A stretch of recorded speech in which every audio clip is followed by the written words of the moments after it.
Think we're in business.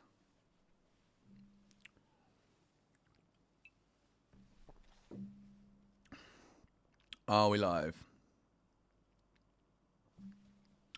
Looks like we might be, you know. It looks like we're in business.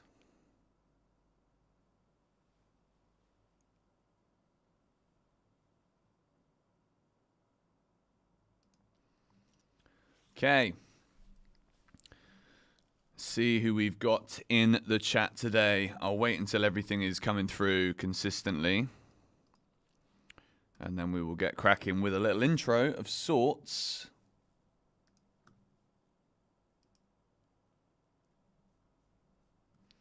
Trying to see, like I can't actually see the stream. There we go. All right, cool. We're in business. Yes, guys, welcome back to another video. Welcome to the George Benson Football Channel. It's not a video though, is it? It's a live stream, but it is a video if you want to watch it back for whatever reason. I don't know if anyone ever watches back a watch-along of a game. It's one of those things where if you weren't there, you missed out, you weren't there. But we are back. And today, Chelsea play Crystal Palace in the Premier League. Bit early. I mean, tune in later then. Do you know what I mean? Like, I'm bored at this point. Like, I was literally just upstairs wondering what to do with the rest of my evening. Like, if I sit down on the sofa at this point, it's dark in Bali now. So if I sit down on the sofa, chances are I'm going to fall asleep. Then you kind of wake up from that sleep kind of feeling like you're hungover, even though I've not drunk any alcohol. So I'm like, well, I might as well at this point, I've had my dinner, I might as well just sit down in front of the camera, chat to you guys, and we can do a proper build-up before the match begins. So if you're in the stream, make sure you like the stream. If you're not yet subscribed to the channel, make sure you do so. The chat is in subscriber-only mode. So if you want to interact, you've got to be a subscriber. It's a tough game, this one today. When the lineups come out in about 25 minutes' time, we'll go through both the Chelsea lineup, the Palace lineup. I was going to say City then for a second. But yeah, I'm excited for this game. I think streaming the other day, for those of you that tuned in to the deadline day stream, wow, we had a hell of a good time there. It was amazing. So I feel like now I'm very much in the mood to stream often. But we're not doing 13 hours today. We did nearly 14 hours of streaming on YouTube the other day, which is an awful lot of streaming, to be honest.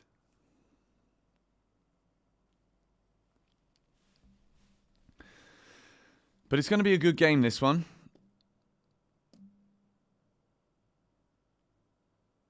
Oh, lineup's in 10 minutes. Okay, well then in that case, we're going to be even earlier. Even earlier, which is a good thing that I'm streaming early then, I guess.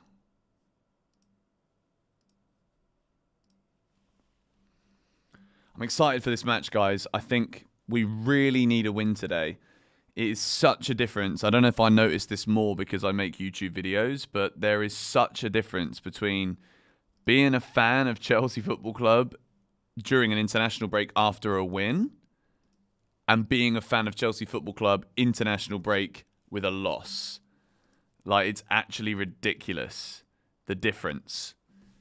It just feels so much better after a win. And I think when you look at Man City at home, for the first game, I think we absolutely would be very happy to have 6 points out of a possible 9 for the first 2 games. It's not a bad start to the season.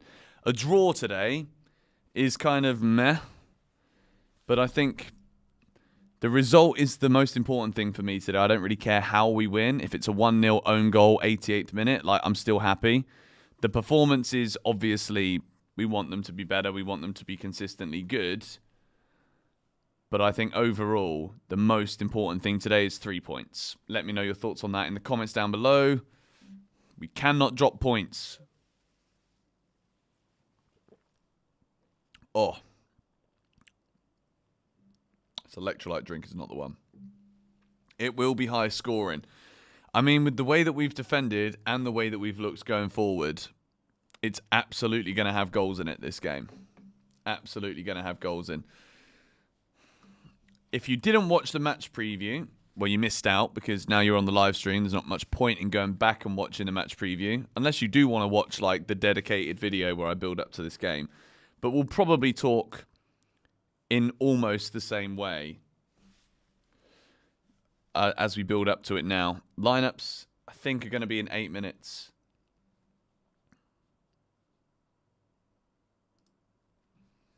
I'm trying to sort out the timer so that we can actually have like a proper count-up timer. It's honestly, I really respect people that do streams on a regular basis and how they just know what to do, because it's flipping complicated. Even with ChatGPT, like, it's not easy to stream. Lineups are earlier this season. Yes, they are indeed.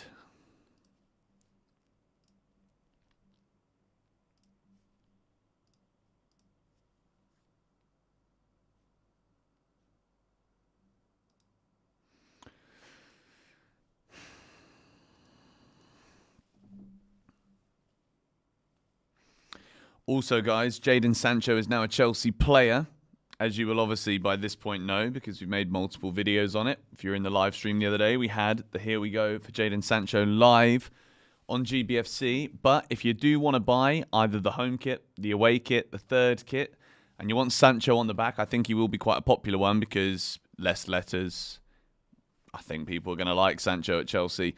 Then use the QR code on the screen, and then the discount code GBFC10 will get you 10% off your purchase. It's a great deal for you. Gets me a little bit of pocket change as well. I get like I think an 8% commission. And then you guys save 10%, so it's not bad. All is good. Fine and well. What we saying though today? Let me do a little poll. I'm pretty sure I know what the poll is going to be, but I would like to see the confidence level that we've got going into this one, because it's been a weird one. Like I made a comment in the recent video talking about like being deflated at the end of that transfer window, because and then someone was like, are we deflated or are you deflated? And I was like, that's actually a really fair point, because, to be honest, I really wanted a striker. I really wanted Osimhen. I put a lot of energy into, like, speaking it into existence, I guess you could say. And then when it didn't happen, I was like, well, okay, we didn't sign that number 9 striker. And then, to be fair, after I got over the fact that we didn't sign the striker, I kind of felt worse. Because then the reality hit of like, well, we probably still need a world-class goalkeeper and we probably still need a top-class defender as well. So it was like, all right, well, we didn't get the striker, but there's also 2 other positions that we're kind of lacking in. And then I started to think, well, what happens if Caicedo or Enzo Fernandez get injured? Then we don't have a midfield either. So, yeah, that was the way that I kind of exited out of the stream and not getting Osimhen. It kind of was the Kickstarter to make me realise that as much as we've got an absolutely exciting squad with quality players, don't get me wrong, we do have a great team. There's still so many holes to be where we need to be. And I think week after week, it could be one, it could be all of them. There'll be something that keeps on screaming to us, much to anyone else in the footballing world's dismay. Chelsea might need to keep spending money. 4-2. I actually put on the Play Predictor app that Chelsea have. I had 4-1. Let me just turn this main light off above me. Don't know if that made any difference whatsoever. Am I showing the match live? No. Like, if anyone who you watch on YouTube who live streams the game to YouTube, you won't know them on YouTube anymore because they'll be taken off of YouTube. So yeah, that's not happening as per usual.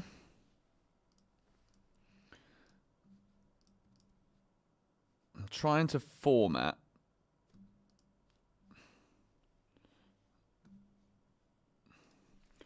Format. Doc file into plain text online. Okay, let me try this. This is all for the timer, by the way. Nice, we're over 1,000 viewers already in 10 minutes. That's good. And we're back. Genuinely feels like we never left, doesn't it?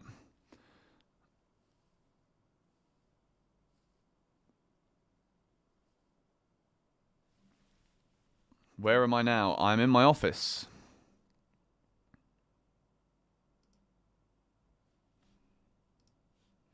Okay, I think I may have actually... I may have the answer. Oh. This could be interesting. Got a new script. Bugger.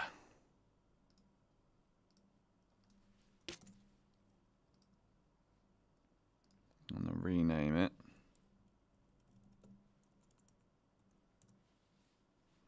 Okay. Go on. No. Honestly, these flipping things, man.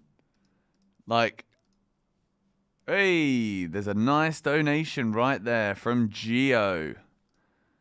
We were going ham on the Super Chats the other day. You guys are mad.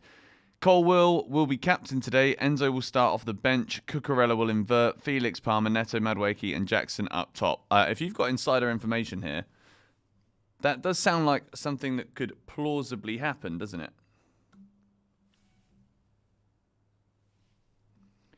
But let's see. Thank you for the Super Chat. Score prediction. I said in the match preview, 2-1 Chelsea. But I think I'm going to change it. I think there's more goals than that. Thank you, Matt, for the $5. 4-0 Chelsea win today. That's a big one.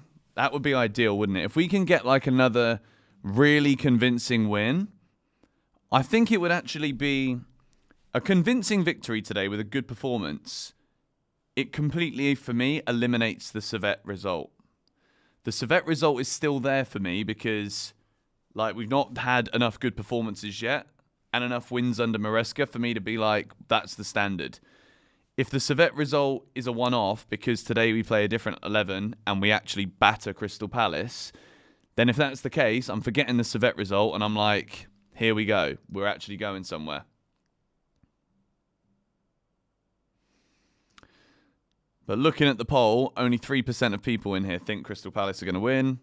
5% of you think a draw. 92% are saying Chelsea to win. We should get that job done today. Like, Crystal Palace, we've beaten them, I think, the last 10 or 11 times in the league.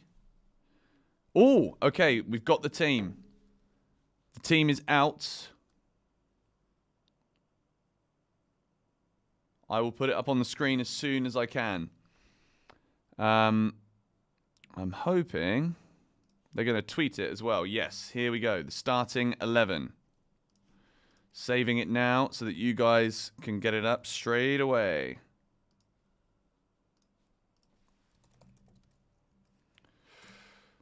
Okay, I'm looking at it. I've absolutely nailed this team. It's exactly what I said it was going to be in my match preview. So if you were watching the preview, then you will know what the team is because it's exactly as I said it was going to be. Here we go. Put it to that side. And then that right there, ladies and gentlemen, is the Chelsea starting 11. We've got Robert Sanchez in goal, Malo Gusto right back, Fofana, Colwell, Cucurella, Caicedo, Enzo Fernandez, club captain today, Palmer, Madueke, Neto, Jackson. It's actually not what I said in my preview. I said Felix. I was literally on the verge of putting it Neto, and then I completely forgot. I changed my mind to Felix. I actually had a graphic saved that said Neto. So, yeah, I completely forgot. Yes, I know. I can see you in the chat reminding me that I'm wrong. But it's close. Then on the bench, we've got Jorgensen, Tosin, Disasi, Vega, Dewsbury Hall, Cassidy, Mudryk, Felix, Nkunku. Interestingly, Cassidy makes the bench over Chukwuemeka. That's the one that is interesting for me. I'm guessing because Enzo Maresca wants a bit of balance on the bench when it comes to, like, you've got Mudryk, Felix, and Nkunku that can come on in the attacking areas. Then Dewsbury Hall, Cassidy, and more of like, Cassidy is the defensive option there, I guess, and Dewsbury Hall is like the middle ground midfielder, but after his performance on Thursday, I'm hoping not. Mark Guiu is not even in the squad, so there's no Guiu and there's no Chukwuemeka. That's the interesting ones that we can see here in terms of omissions from the side. What do you think about the lineup, guys? Let me know your thoughts and feelings in the chat. I mean, it's a good 11, to be fair. I think, in all honesty, Neto starting is great, and the only reason I didn't have him start is because I wasn't sure if he was going to be fit.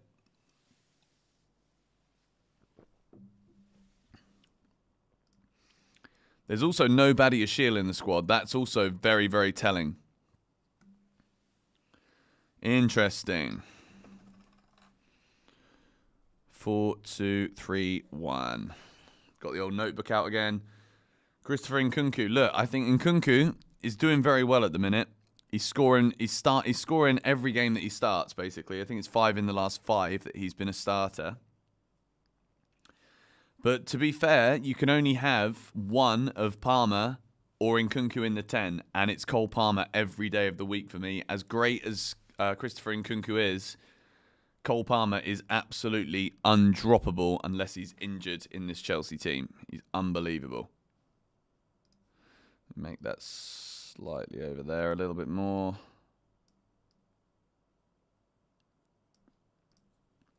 Cool. We'll keep that Chelsea 11 up on the screen. I'm also looking for Palace here as well. Crystal Palace FC. So here is the Palace lineup.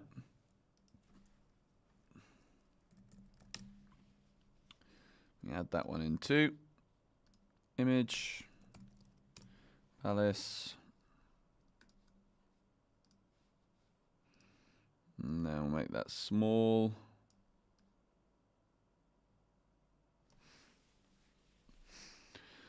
So the Palace lineup is Henderson, Munoz, Richards, Klein, Mark Gurhey, captain, Mitchell, Adam Wharton, Will Hughes, Kamada, Eze, Mateta. They've got some dangerous players in there.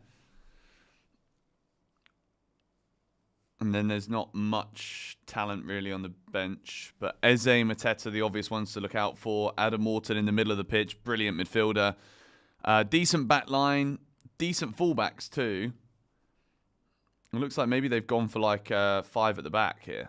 Looks like a 5-3-2 or something, maybe. With like Eze kind of playing second striker behind Mateta. Guys, don't spam me asking where to watch the game. Like, just flipping buy your own subscription or something. It's not my problem.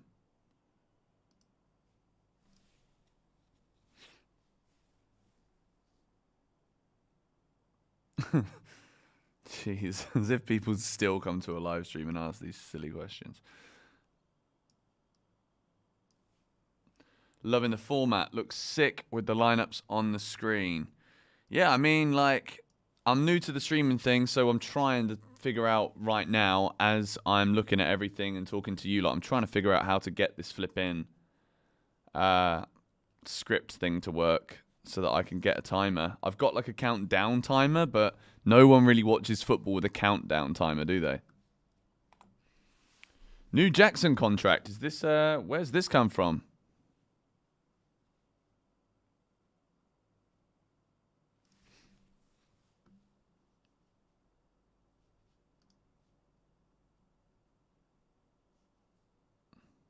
Where are we seeing about the oh wow. I mean, we're not on deadline day, and we're getting Ornstein daggers that we wanted the other day that we didn't really get. Okay, Nicholas Jackson. Wow. Okay. Interesting. Jeez. Okay, well that is that pretty much says Chelsea are backing Nicholas Jackson now. And I said it myself in the game, in the preview, that I think... I mean, like, I'm sorry if you think that that was rude, but at the end of the day, like, spamming my comment section of my live stream saying, where do I watch the game? Where do I watch the game? It's a simple Google search. Like, sorry I was rude, but geez. Nicholas Jackson is staying at Chelsea long term. That is a big bomb to drop just as we get team news.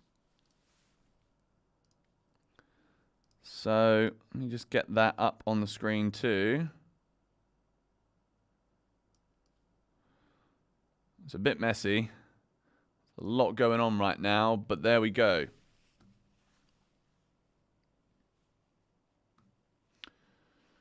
Nicholas Jackson is staying at Chelsea. Contract agreed until 2033. Senegal International's terms included option to prolong, plus now secured for next 9 years. 23-year-old seen by CFC as key to central attacking core.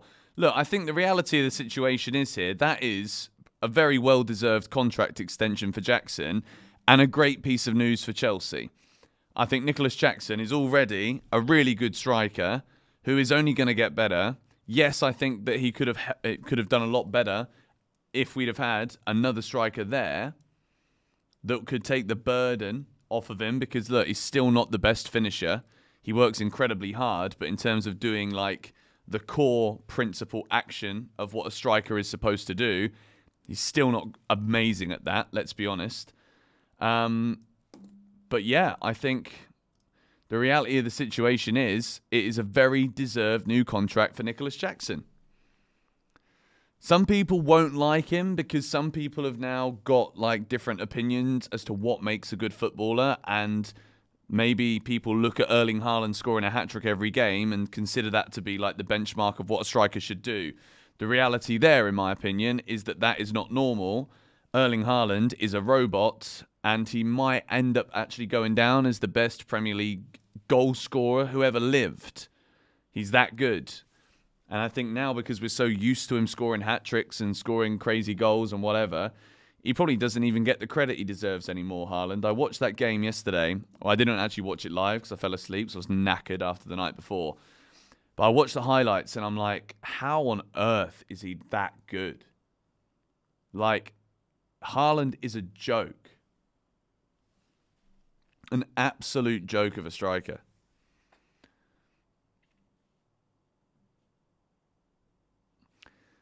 But I do agree.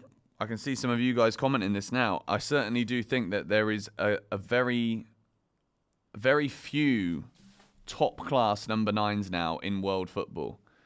It's difficult to actually get yourself a world-class striker who is, like, by explanation and principle, an outright striker. Mark Cucurella will beat him up. Thing is, I think Cucurella, if we were actually like comparing this to like a Misfits fight or something, Cucurella just wouldn't give up. Like, I think it would be very difficult to knock Cucurella out, because I think he'd just be one of those guys that was like, right, I'm in a boxing fight, now I'm going to become an animal. Whereas Erling Haaland would just be like, why am I fighting this guy? Do you know what I mean?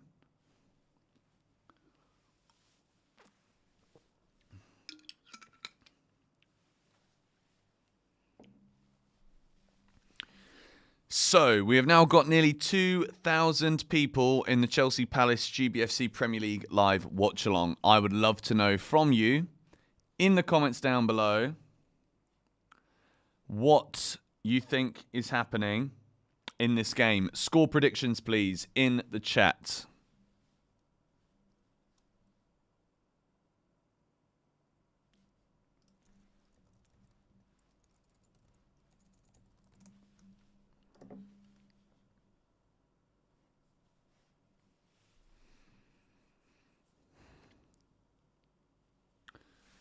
I've just, thank you, Lucifer, for that comment. I'm going to try and look at getting some SofaScore stuff up on the screen now, just so that we actually have some decent information. So a lot of people are saying that Chelsea are going to score more than 2 goals today, from what I can see here. Seeing 2-1 Chelsea quite a lot. 3-1 Chelsea's coming up a lot. 4-2 is actually coming up remarkably a lot. 4-1. I bet 4-1 in the Play Predictor app.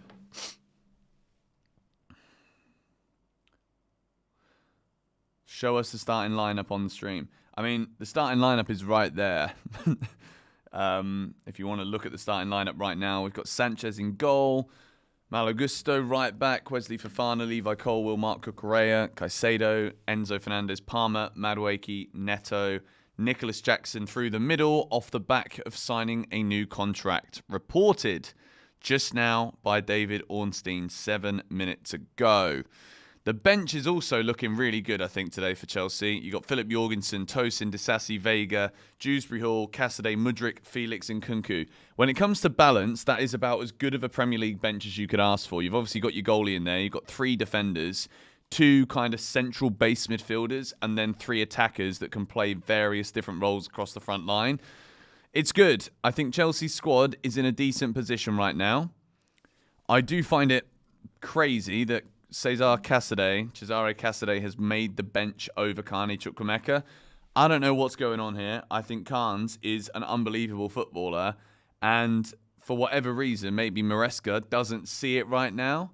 I don't know if it's to do with training, and I also think, to be fair, I would fully also understand if Carney Chukwuemeka wasn't training at a top level, because as far as he was aware, and as far as he was concerned, he was being shipped out of Chelsea all summer long. And then he didn't get the move. So if I was Chukwuemeka, I certainly wouldn't have been putting in 100% effort. And I know that is not the right thing to say. And footballers, yes, you're being paid, you're under contract at Chelsea, give 100% whether you're in the manager's plans or not. But the way that Chelsea moved this summer, nothing was perfect at all, really, was it? I think the way that we treated a lot of our top players was just ridiculous. I think we could have done a lot better. How's Sancho not playing? I mean, the guy was literally only announced less than 24 hours ago. Like, do you really think he's ready to play yet? We've got an international break now. He's not going to be there with England. So Sancho will be working with Maresca, working with all the players that won't be going on international duty. He certainly won't be working with Noni, Levi and Palmer, though, because all of those guys are going away with England. 4-1. Seeing that one a lot. Cassidy is the only defensive midfielder on the bench. But that's the thing. And this is also not being talked about very much at all. If not, it's like almost a redundant conversation. Because we've been so interested in a striker, and we've clearly wanted a centre-back after the starts of this season that we've had. But the reality of the situation is we are also looking very weak in the middle when it comes to numbers. Yes, we only really need 2. And we've got Lavia, but I mean, Lavia's injured already, and I'm sorry. But I think with some players, a lot of the injuries that they keep getting are just recurrences. And I think as much as Chelsea might be unlucky, we can't fully expect it not to keep happening when the only data we've got to go by is that it keeps happening. So Vega can also play in the holding midfield role too. But by default, he's a left back or a defender. Do you know what I mean? Like, yes, he can do that role. But it is a bit different in the Premier League than it is against Servette in the Europa League. I'm not saying that Vega's not Premier League ready, by the way. I'm just saying when you don't have minutes in that position in this league, like the speed of it, Palace won't give us any time on the ball in the middle today. I think they're going to sit back. They're going to soak it up. It could be a very frustrating game. Chelsea have just got to start well. I think if Chelsea start well, if we can get a goal in the first 15 minutes, go 1-0 up, I think we'll control the game. I think we'll do well. And I think if we can score a second goal quickly, the last thing I want to see today is what we've seen both times against Servette. The Wolves game also, it's exactly the same. It's the Man City one doesn't count because we didn't score. Chelsea go 1-0 up in a game. We sit back, we don't do anything about it. We invite pressure. And because we can't defend, of course, we're going to concede goals. That's exactly how this game today will go as well. If we sit back after scoring. If we score the first goal and we sit back, we've only got ourselves to blame with what's coming.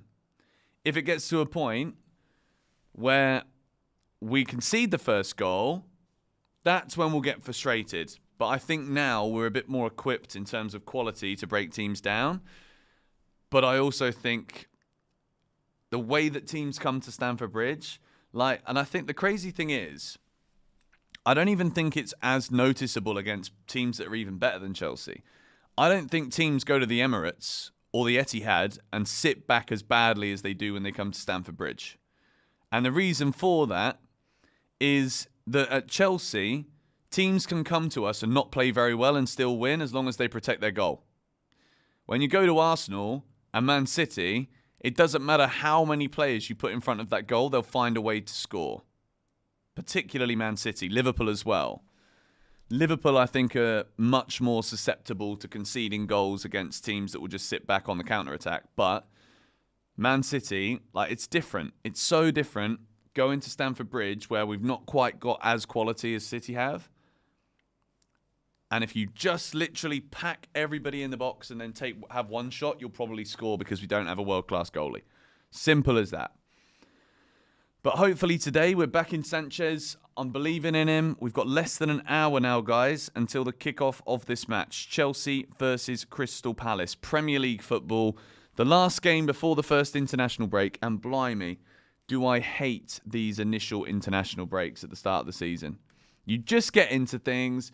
You just start thinking that we're back in and the flow is coming and players getting used to one another. You got new signings bedding in. Mosquito lands on my face.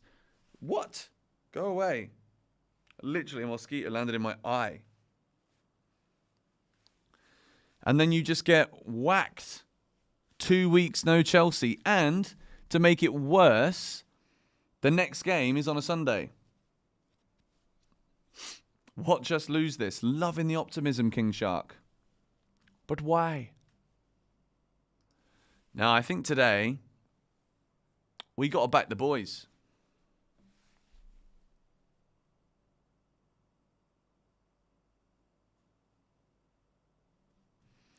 No reason not to back everybody today.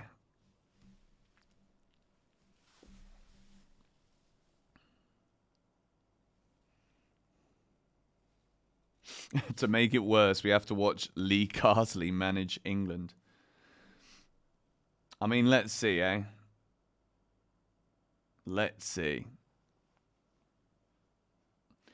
Thoughts on Chelsea holding on to David Washington for the future? I mean, put it this way. If we'd have spent 8 million on him, 7 million on him, then we wouldn't be holding on to him at all. It's the fact that we actually spent double that and a bit more that we have to hold on to him because we can't get someone to buy him. And look, the only club that were interested in buying David Washington was Strasbourg. And guess what? Our owners are their owners. So for whatever reason, we spent a lot of money on David Washington. We've never seen anything of him. We don't really know anything about him. What have we spent that money on? We don't know. So what do I think about Chelsea keeping him? Don't really think there was much choice, is there? To be honest.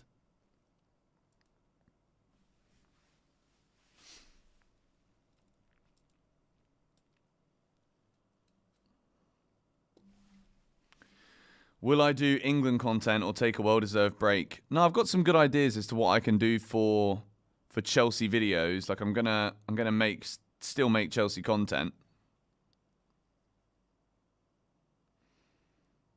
But yeah, England videos, no. Like I thought about doing it for the Euros, and I was like, actually, you know what? Those are the kind of games that I should actually like take time off and enjoy, rather than Chelsea ones. Because like people who watch this channel, if I was to talk about other clubs from experience, no one's gonna watch. So this very much is a Chelsea channel. I actually am uploading a video tomorrow on More GBFC, which is a channel that I have that I've not posted any videos on it. There's no videos on More GBFC. I'm trying to access GBFC 2, which is a monetized channel. I stopped uploading on it a couple of years ago, but I can't access it. And I don't know how to get into it. I don't even know what the email address to get into it is. But yeah, more content coming there. And I've also got a video going up on Georgie and my channel. We've got a channel together as a couple that I will actually link in the description here. If you want to watch, because it's going to be tennis content, which is fun. So that is now linked down below. Do I think we'll go back in for Osimhen in January? I mean, to be fair, I think we actually might do. I would not be surprised if Chelsea did go back in for Victor Osimhen in January.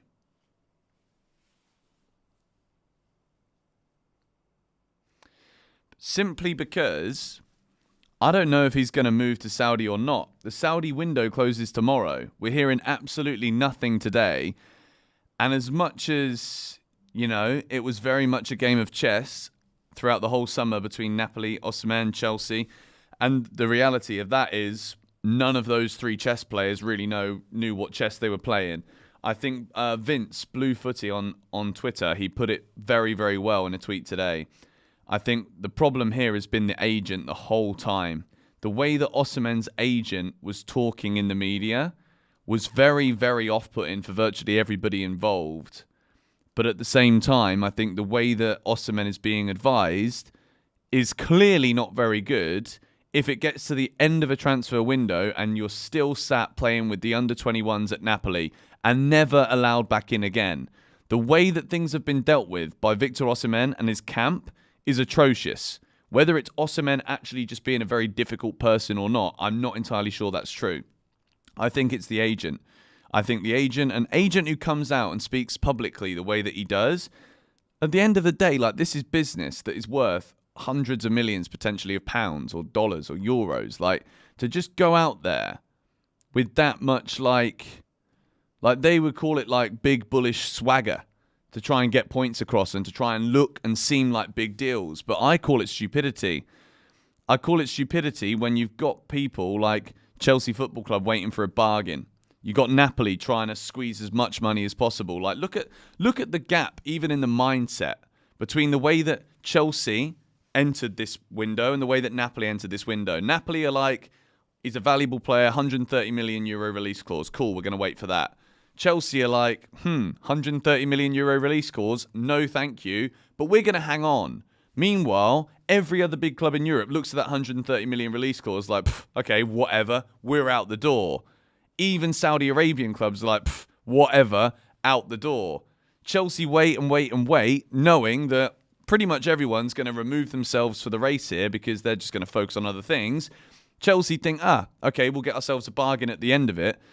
But the fact of the matter is, Victor Osimhen's wages are significantly higher than what we offered him. And I think there is definitely a world here where Chelsea's new wage structure can coexist with giving Osimhen a significantly better offer than what we offered him. There's a lot of conflicting reports going on right now about how much money we actually offered to Osimhen. And whatever is the reality right now, we don't know. Di Marzio is saying one thing. Other top journalists are saying another. Fabrizio is saying that Chelsea put in 6 or 7 proposals, but like, you've actually got to be brain dead to put in 6 or 7 proposals and at least never get close to what Osimhen would ask for. Like, what game of chess are you playing? Thank you, Matt, for the donation. Super chat coming in again. We will try again for Osimhen. If we aren't doing well, come January. Yes, but if we're holding up, we won't, and he might end up at Saudi. I think you're right. I think there is a world here where this could be a blessing in disguise. You've got Nicholas Jackson today, as you can see at the bottom of the screen here. Nicholas Jackson signing a brand new contract at Chelsea is good news. I think he deserves it. And if he does come good and he keeps on scoring goals, then we don't need Victor Osimhen. That's the truth. The problem is, based on what we saw last season, and we saw it on Thursday night against Servette, he's still not a great finisher. So maybe we do need Victor Osimhen. Maybe we do need a proper finisher. But time will tell. And we've only got ourselves to blame if we're in a position come January where the biggest problem at Chelsea is that a striker isn't putting the ball in the net consistently enough. We have got every other tool available to us to make sure that the striker will get chances. We have got one of the best midfielders in world football in Cole Palmer. We've got one of the most informed, up-and-coming youngsters in Noni Madueke. We've got a proven quality player in Pedro Neto, Joao Felix, Christopher Nkunku. Jadon Sancho now, like, it really is a star-studded Chelsea attack lineup. And if we still can't score the chances that we create with those players, then blimey, do we need a striker? Do you know what I mean? So yeah, I think exciting times ahead, and I think today's game against Palace is going to give us a big idea. It's going to show us how we can play against a team that play in a low block. So far, we have not really had any of that, which we know has been the banana skin for Chelsea in recent years. And I think Chelsea have played against two teams that are going to be very different to what the majority of sides that come to Stamford Bridge in particular are going to be like this season. Man City don't need to defend because they know that they can attack and score. Wolves, I mean, last week it was one man that let Wolves down. It was Noni, who was just absolutely adamant that he was going to attack, get forward, get forward, get forward. Then Chelsea exposed those half spaces, Cole Palmer, and then Noni Madueke finished everything off. That's how Chelsea beat Wolves, in a nutshell. Today's going to be different because I think Palace are a lot more organised than that. Crystal Palace won't give up as many chances, big chances, as Wolves did last week, in my opinion. When do I think we'll see the best of Nkunku? That's a good question, because as of right now, when Nkunku's playing, he's scoring. Yes, okay, against Servette, he scored 2 penalties. I think Nkunku needs to get on the ball more. And that's why I think it's kind of annoying, but also understandable that we don't see Nkunku and Palmer in the team now that we have got so many wingers. Because I think there is a world where if the out ball for Chelsea players isn't always, well, look for Palmer because he's the best and he can do the best in difficult situations, blah, blah, blah. Like, I think getting the ball and having options with players that love to just move around and love to have it in tight spaces and know where the players are going to be around them. Having Nkunku and Palmer is great in that sense because A, if we're tired, we've at least always got someone else who's similar to come off the bench. If Palmer's struggling, I think the best from Nkunku is probably actually what we're getting right now. Scoring chances, looking bright, looking lively. I'm seeing that Nkunku is a false 9. I don't even agree with that, you know. I don't think Nkunku is a false 9. I think Nkunku is a brilliant support striker.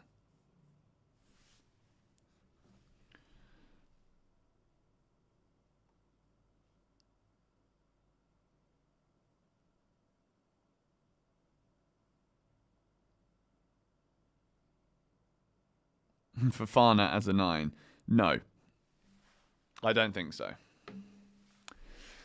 Noni Madueke will score today. I really hope that you're right with that one. I've got a feeling he will as well. I'm actually going to stick a couple of bets on right now.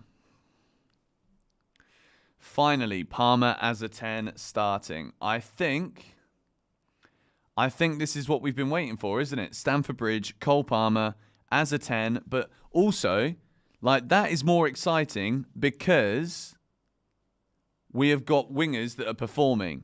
Neto performed last week. Madueke performed last week. That's what we want. One sec, guys. I'm just going to quickly have a look and see what I can do here for this bet. I think Madueke scores as well. I also think Palmer scores too. I think Chelsea win the game. I think... Can I have a player to get a card? No, why is that not happening? I think away cards, there'll be over 2.5. Yes, I think we're going to frustrate them today. And goals. Neto will score. That would be unreal, wouldn't it? Neto, Jackson Palmer goals 3-0. To be honest, I think that's what I want to happen too.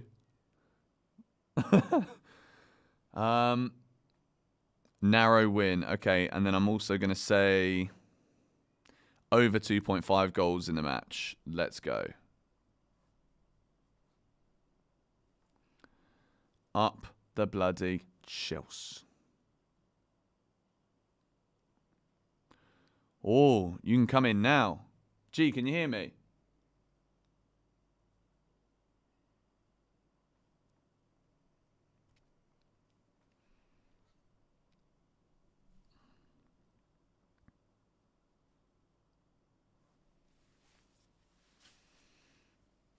I've put £10 on Jackson falling over the ball in the first 10 minutes. My question to you there would be, do you even support Chelsea? Like, are you a Chelsea fan? I know you're probably joking. I know you probably haven't, because I don't really know many bookies that would actually enable you to put on a £10 bet on Nicholas Jackson falling over. But, like, do you know what I mean? Like, what is the point? And Nicholas Jackson scored 14 Premier League goals last year. He scored a goal, got an assist, and was involved in every other goal last week. Like, what more do you really want? Do you know what I mean? Hi, darling. Hi, Mason. Oh, my word. She's bought me some pork scratchings, ladies and gentlemen. I haven't. They didn't have... Pavita are little fags. They're 110... over £5 for a little packet of things. So, this is Lawrence Spencer's special. She's bought me chicken feet. I'm not even joking. I was like, can you get me some pork scratchings for a snack whilst we're streaming? And... wait, hang on. Let me get... let me... There's some water for you, darling. Thank you. Guys, look. This is the snack of choice today. Chicken feet. Like, what on earth? We've also got some beef crisps, though. We're actually eating chicken feet as a snack here. Do you remember when we had them on Lawrence Spencer's show? I do remember we had them on Lawrence's show. How do I get into these? Oh, you need a pair of scissors, don't you? I don't really know if I want these, though. They're kind of tasty. They taste like... just try them, and if you don't like them, then put them away. Okay. Look, even Mason's decided he wants to come up now. Mason, up, come in, up. Look, here we are. Hog dog's back. Whee. You've still got bad paws, but they're a bit better now. That's not started yet. It's not for another 50 minutes. Oh, shit. Okay, put back the scissors. Mason, Oi. are they yours? No, they're No. not. Okay. Right, ladies and gentlemen. Mason, go away. All right, we're doing food channel now, guys. Is she single? If these taste bad, she might be. No, I'm joking. No, she isn't. Right, chicken feet. Here we go. Let's hold it up so everyone can see it. It's like Oh, I need some water. pretty gross. I'm not gonna lie. They don't taste bad though, do they? They don't taste bad, but they don't taste good either. What brought you these for a chaser? These are bloody good though. They're well good. I'm not sponsored by this company, but I really want to get sponsored by this company. I'm gonna try this chicken foot. These are called True Grass-Fed Beef Crisps. They're unbelievable. Like it? They're not. It's actually not bad. It's not bad, no. But Mason, go away.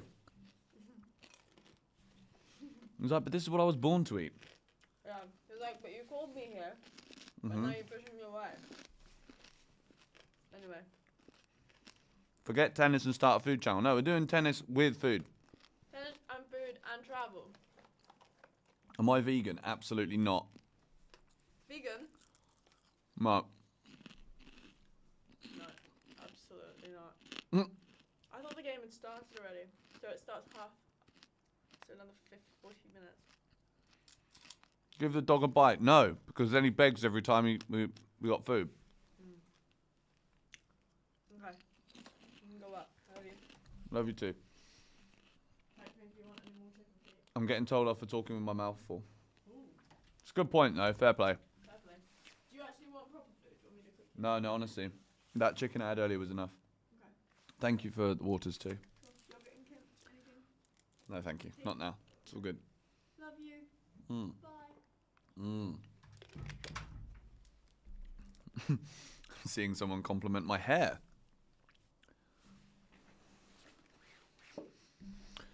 Favorite tennis player? Novak Djokovic. Roger Federer also. I like all the top guys. But in terms of like the lesser top players, I really like TFO. And I like watching Carlos Alcaraz play, obviously, but he's obviously a top player now too.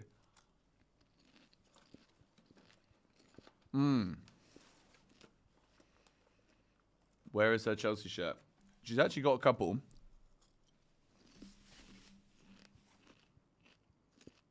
That bone broth? Oh, yes, please. With some pepper in it, please. Okay. Thank you.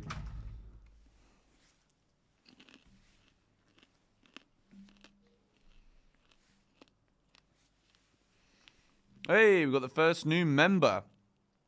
Stefan Stoja, welcome to the GBFC YouTube Members Club.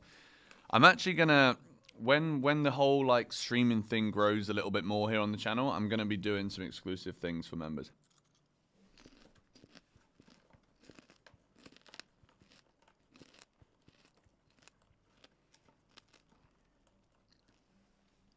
This is a good snack.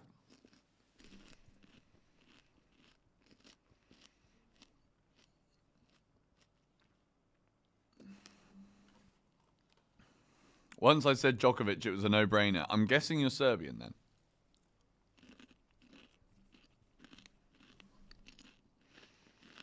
No, you know what? I'll tell you the reason I like Djokovic the most, because when I was younger, I was watching the Dubai tennis tournament in Dubai, and I had like this white hat that I got given, like it was like a freebie at the tennis tournament. And I was trying to get like the top players and stuff to sign it, and no one leaned over, and Djokovic saw me and like leaned over through the crowd, grabbed the hat, signed it for me, and then put his thumbs up at me. I was only young, so that meant a lot to me at the time. And then the next day, I went to the practice courts. There was no one there, and he was practicing, so we just watched him. So cool.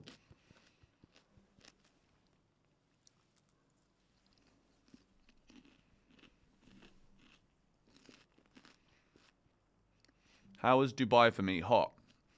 I mean, not really. Like I live in Indonesia. I don't find hot countries hot for like an English person, I guess. Thank you, JWG, for the super chat. G'day from down under. Happy to see Palmer back in the 10. Come on, you Chelsea. Late night for you as well, then, I guess.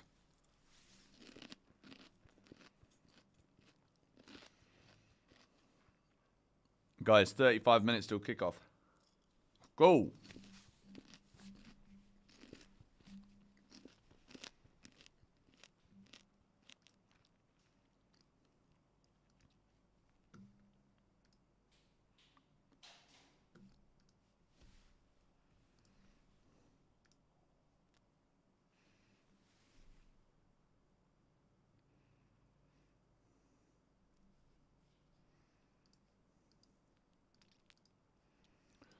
Let's see what we got. Good lineup. The more I look at that lineup, the more I'm like, yeah, this is going to be good.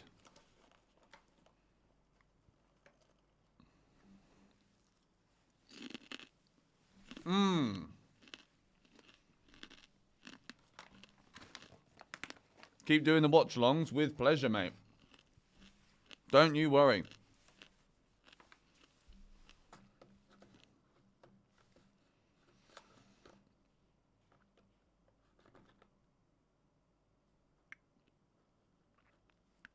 If for whatever reason, I also think 4-3 Chelsea just keeps on, like, screaming to me. 5-0 would be unreal.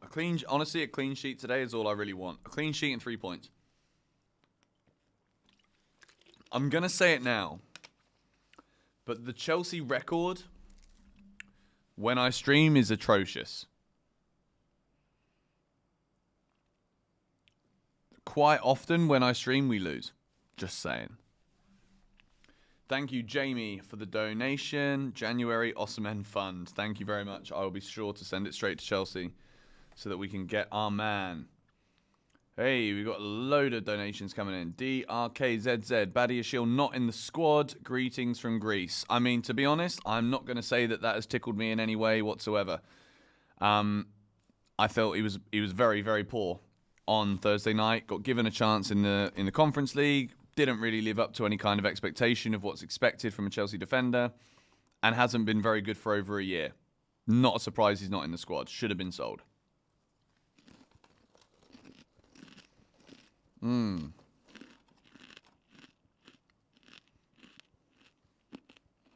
This chicken feet are good. Will I be streaming regularly? Yes, I will.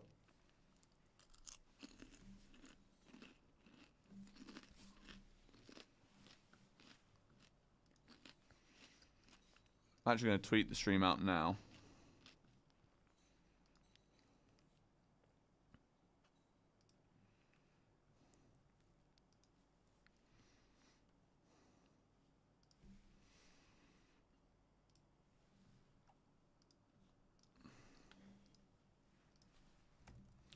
Yes, guys. Join me for my watch along for Chelsea versus Crystal Palace on GBFC. Let's go. Whack up the old thumbnail.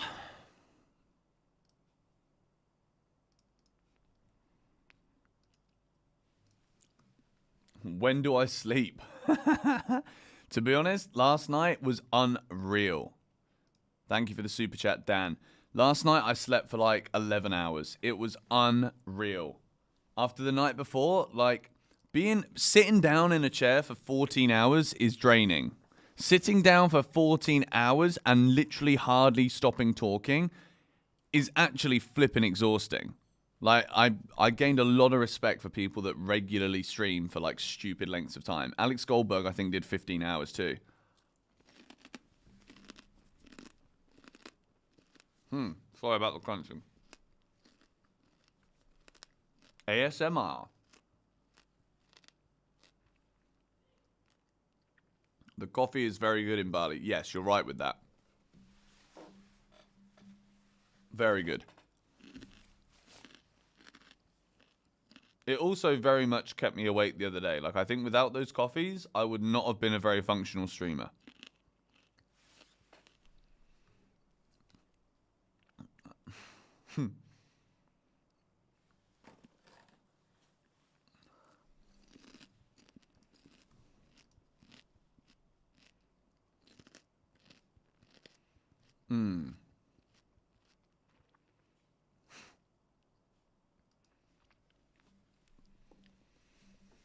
So, make sure you get your vote in on the poll with 3,000 votes down, and 92% of us are believing that Chelsea are getting the job done. Lawrence Benson is also in the chat. Hello, Mr. Benson.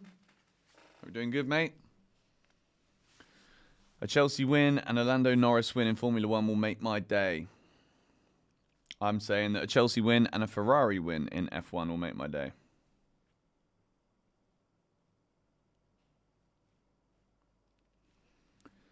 For the timer,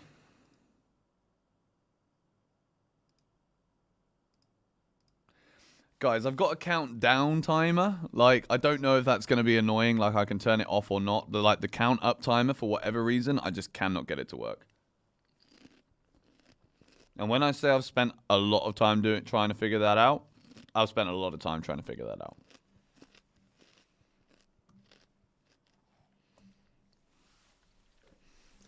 If I could get tickets to any sporting event in the world, what would that be? To be honest, like, I've been quite fortunate in life. I've been to probably all of the big games that I'd ever want to go to, apart from, like, a World Cup final.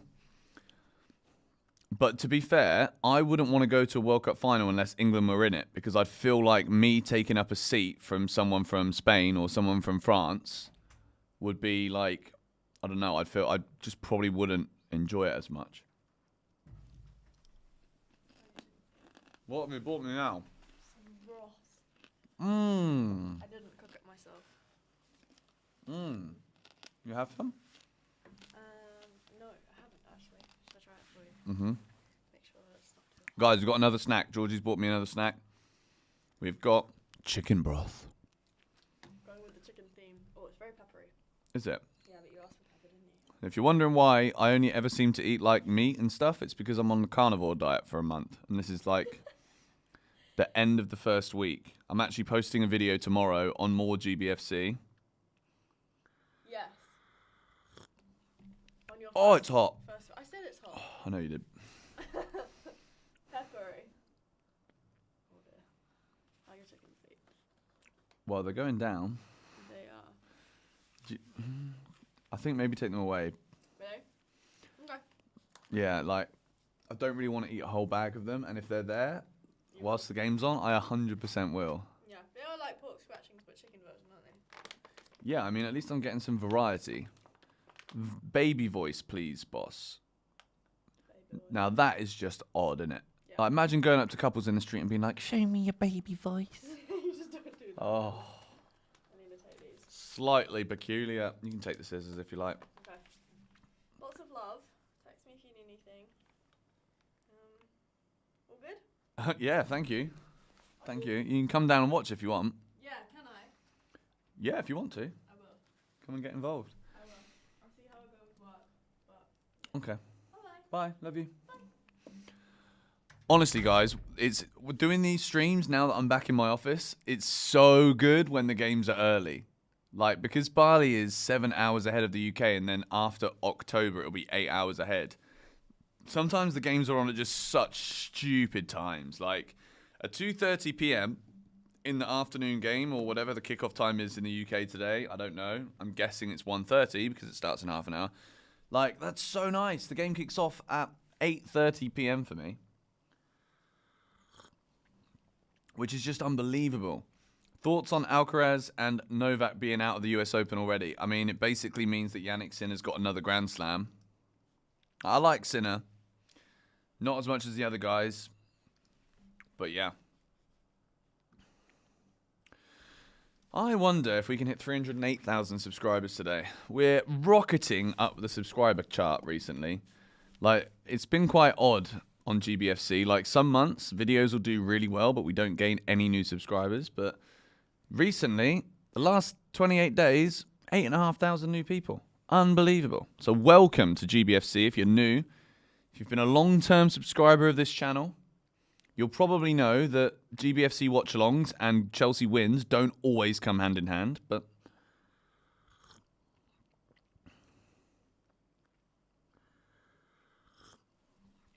it'll be a hard-fought 2-1 win.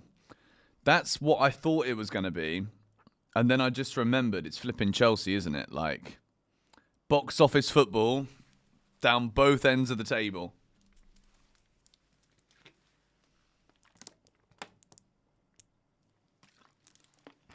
Why would I say that? Because it's true. Hey, donations come in. Super chats. Coming to Bali in November. Where's somewhere decent I can watch the games? My boy's got a pub called High Tide that has a screen that's like a nice, like kind of chilled pub to watch football in. And then there's another place called The Bench, which is like a sports brewery down near where I live. And then there's a couple of other places in Canggu that you'll be quite easily find. But in the area of Bali that I live in, which is like the south area, those are the two places I'd recommend.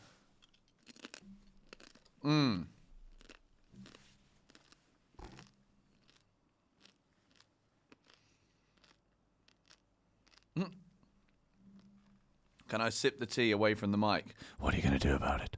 No, I'm kidding. I will. If that's a common theme, I will try and eat less close to the mic. Over here. It's very crunchy. Have I ever been to Australia? Yes, I have. I loved it. I went to Australia for 6 weeks, or maybe it was like 5 weeks or something, in 2018.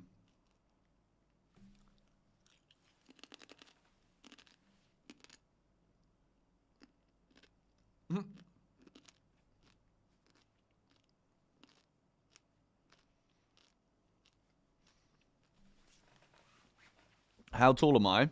6'3". 189. 25 minutes till kickoff. Chelsea versus Palace. Why do I live in Bali? Because I used to I don't know if any of you guys know about this. Maybe some of you do, but before I had this channel, I was a daily vlogger who traveled the world.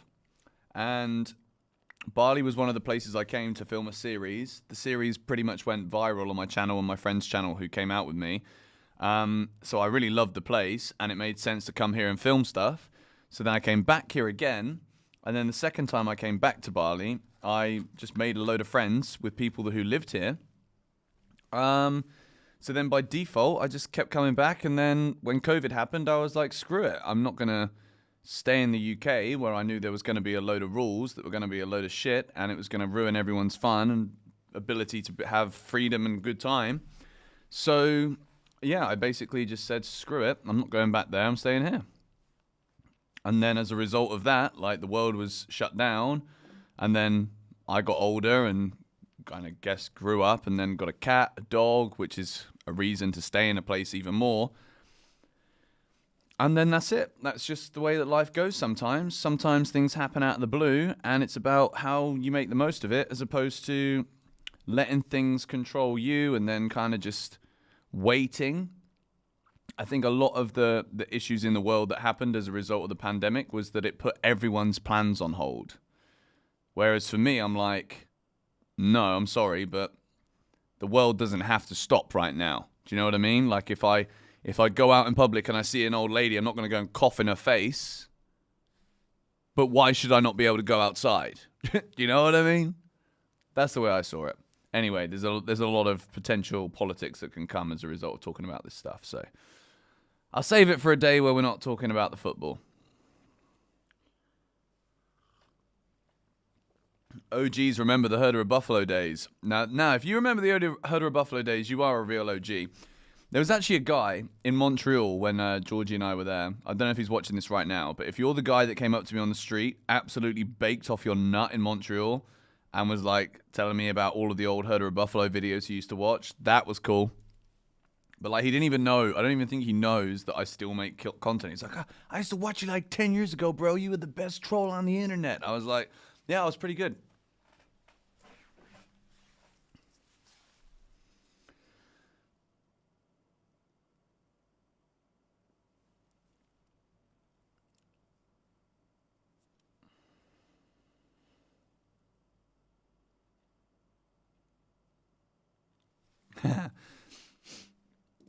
Yeah, my son saw me watch your channel the other day, and when he was like, Benson, he knew you from some old FIFA stream. Guess you did that too. Yeah, I've done a bit of everything, really, like gaming, vlogging, comedy stuff.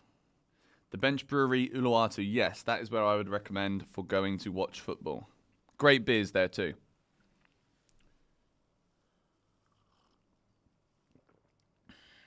Has Enzo Fernandez ever won back-to-back Premier League games? Shit, is that a genuine thing?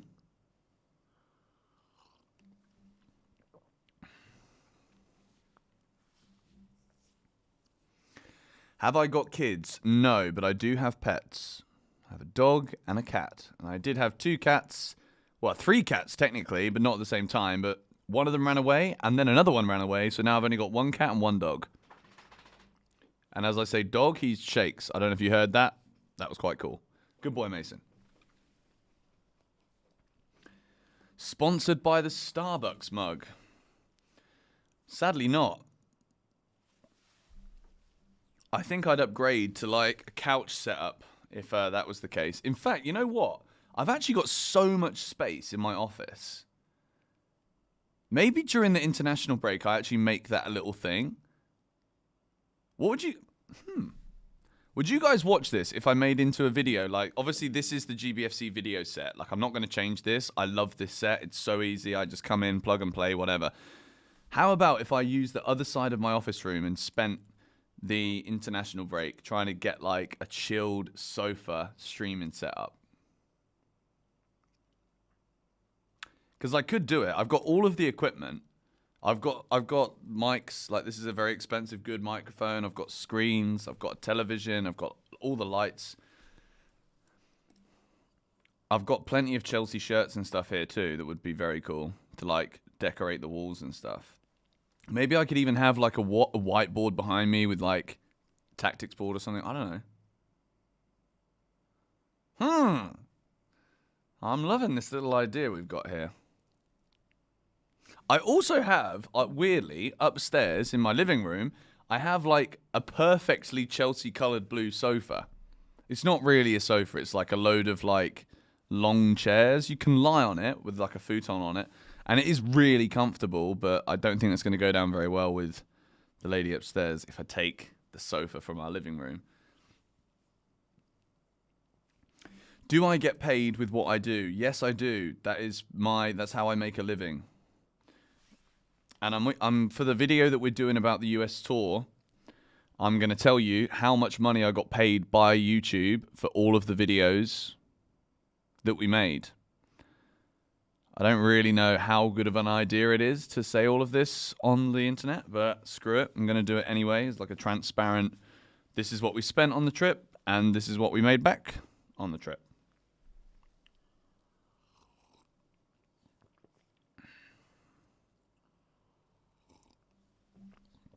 Didn't I used to play COD? Yes. And best believe I'm going to be playing COD again when Black Ops 6 comes out. I absolutely love that series.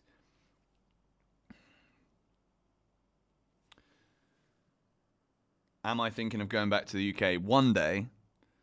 Like at the moment, absolutely not. Like the routine I've got here is fantastic. Like I can work in my office with air conditioning, and then if I'm not in my office working, I can play tennis all day in the sun. The weather's always good. It's hot.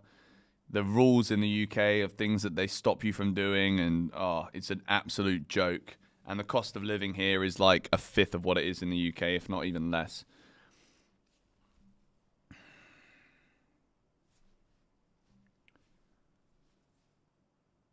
Make a George Benson gaming channel. I mean, more GBFC. I think I'm just going to make it like a bit of everything. Like, I think I'll stream playing video games on there too, maybe. In fact, the podcast also, yeah, maybe. The podcast might be coming back. I'm going to say it now because I want Harry to come back and do 3 More Points podcast with me. I'm going to call him tomorrow, actually. I've got a phone call with Harry, who was on the stream for a little while the other day. We used to do the podcast together. We did the drunk one last Christmas, and then he's moved away now, so he doesn't live in Bali, but we can do it remotely. I'm hoping he says yes to it, and then it'll be great to get that up and running again. Lots of plans, to be fair. Lots of plans.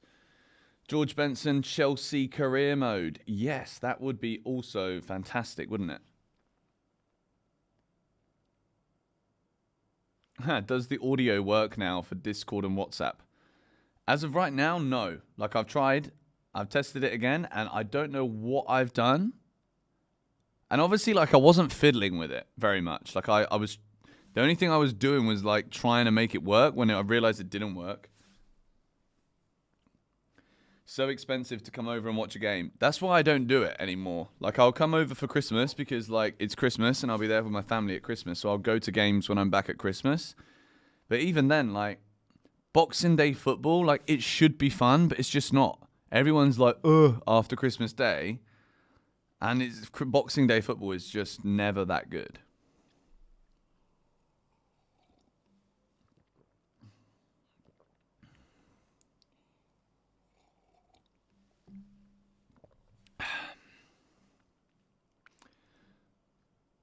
"15 minutes to go till kickoff."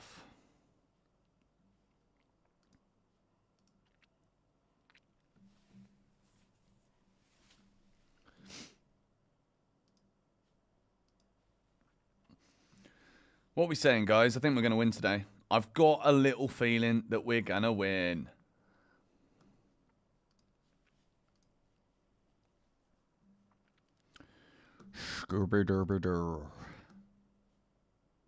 You need a Chelsea mug. Thank you very much for the super chat, Anshul Gupta. I love the Umbro jersey that you're wearing. Couldn't afford that back in the day. This is a classic. This is a good one. Got this a few years ago.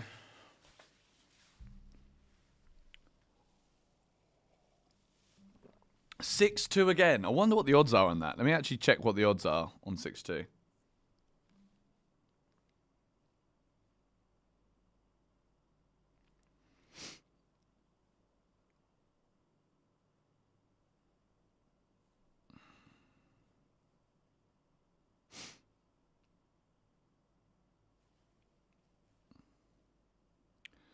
Correct score. 6-2's only 100 to 1. That's rubbish.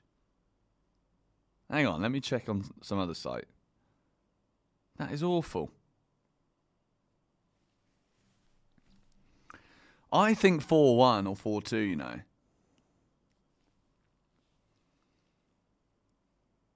Also, guys, remember, 6 things we learnt will be uploaded straight after the game. So make sure you stay tuned to the channel immediately after full time. As soon as the game is over, I will be ending the stream. There'll almost be like 0 lead time. And then, yeah, from there, 6 things we learnt straight up.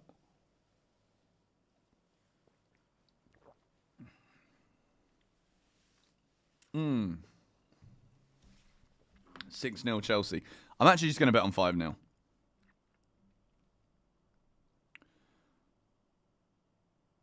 The stuff is like sticking to my lips, that bone broth.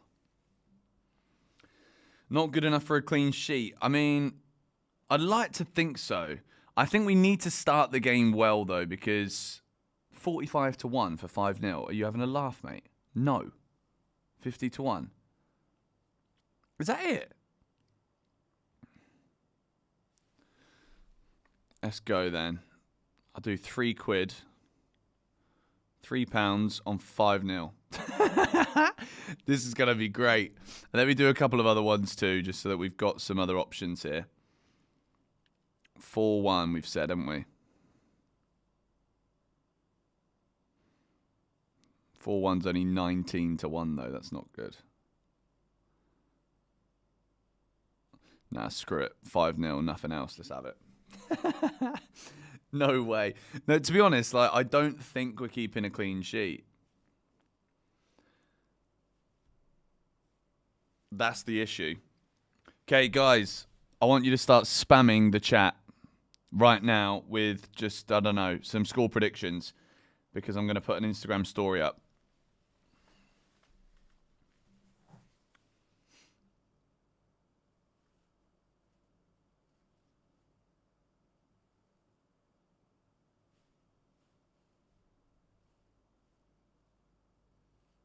Okay, keep going. Yes, guys, we're live again. Back on YouTube for Chelsea versus Palace. Watchalong. I think we're going to score a lot of goals today based on these lot. Come on. Here we go. And then we go link. Go Bosch. Chelsea versus Palace. Watchalong. Boom. Instagram story posted. Not sure if that's actually going to get me any more people. But we've only got 10 minutes to go until kickoff, which is absolutely wonderful. Hey, baby. Ooh. Ah. I want to know. Na, na, na, na, na. Guys, a lot of people asking me again. I've answered this question so many times. What happened with Eunice? Nothing happened with Eunice. We both just have so much going on with our own channels and life that we couldn't basically commit to always turning up at the same time to be able to deliver regular content. We never fell out. We still talk all the time. Like there's not a single issue between the two of us whatsoever. Yeah, it's just if you're going to have a YouTube channel, you've got to put 100% effort in all the time. And if that isn't possible, then it's better that you just wait until it is. So we've basically just been waiting.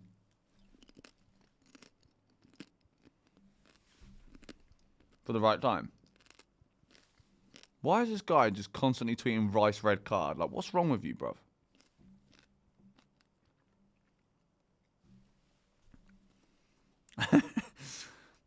W explanation. I mean, yeah, I think people just assume that you must have a fight because that's the way that the internet goes. Like, there's fake beef everywhere and people calling each other out all the flipping time. Like, I get people calling me out. I'm just like, stay in your lane. Do you know what I mean? Like, what are you doing trying to come at someone you don't know?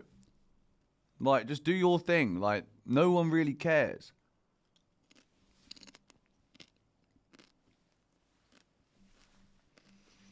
What happened to Wesley Fofana? Just injuries, you know what I mean? Like,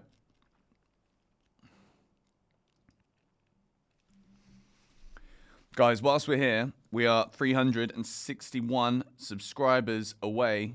Not subscribers, likes away from 1,000. Can we hit 1,000 likes before the game kicks off? I think we can do it.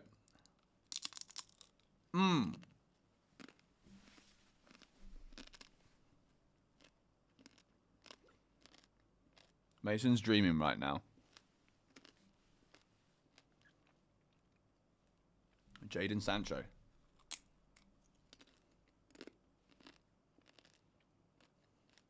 Blood is eating.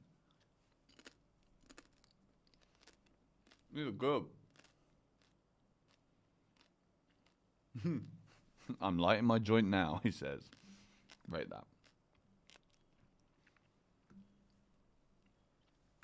Did I score when I played in the Sidemen charity match? No. But I did make one of the best passes, which was an assist for JMX of the whole game. And flipping Brian, true Geordie, said it was Casper Lee. The absolute mug. It was me. 30-yard pass, maybe even a 40-yard ball. Through ball, over the top. Vision of Cesc Fabregas. Execution of flipping Luka Modric. And then Casper Lee's name gets read out, not mine. It's okay, I forgive you, Brian.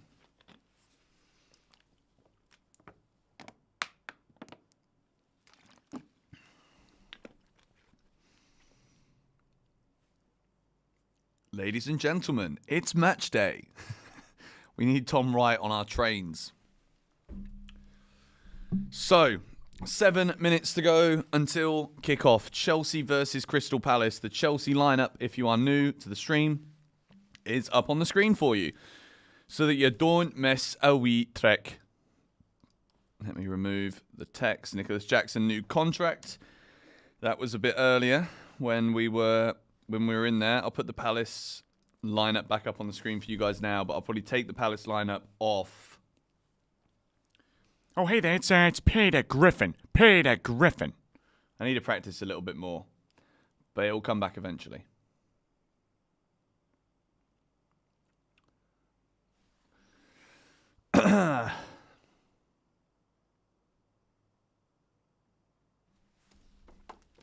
I watched you the last 2 times. If we don't win today, I'm done with you. Jadon Sancho signing fan shirts in the stands. That's cool. I honestly think Sancho's going to be great for us, you know. Like, the more I look at him and think about, like, the player that he was, and I think I explained it as well as I could have done in my video. Like, I actually very much back what I said here. Like, I think Sancho just needs to be somewhere where he's loved. Do you know what I mean? Somewhere where he's obviously going to have a role to play, but like somewhere where he's not falling out with the manager, somewhere where he's close to family and friends. Like, he grew up in London. He's a Chelsea fan. He knows players in this squad from before. He's worked with Maresca.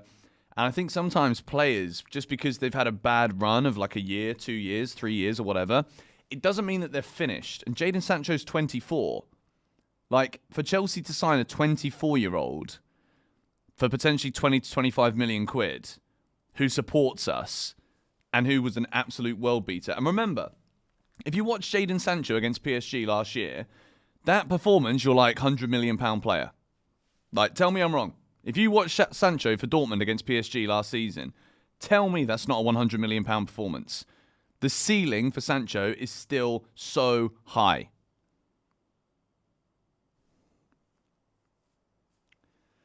Where's Lavia? Lavia's still injured. He was supposed to be only out for like a game or so, but in the end, it's turned out to be more. But then again, we're quite used to that, aren't we? But we do wish him a speedy recovery, of course. And where the flippin' heck has this app gone? Don't even try and tell me that the app has disappeared off my TV now. I was literally on it a minute ago.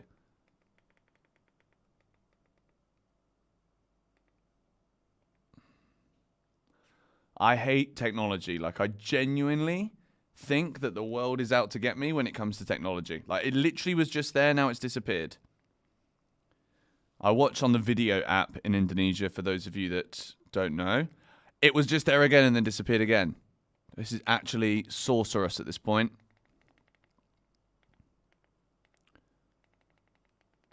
Vid.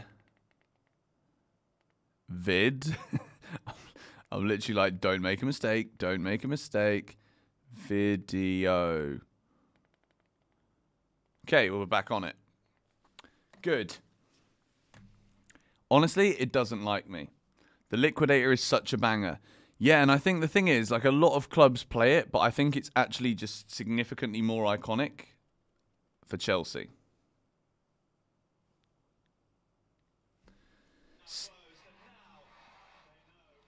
Oh, this is great. What a Saturday, or sorry, a Sunday afternoon, ladies and gentlemen. GBFC, Watchalong on the channel, back at Stamford Bridge. It looks delightful.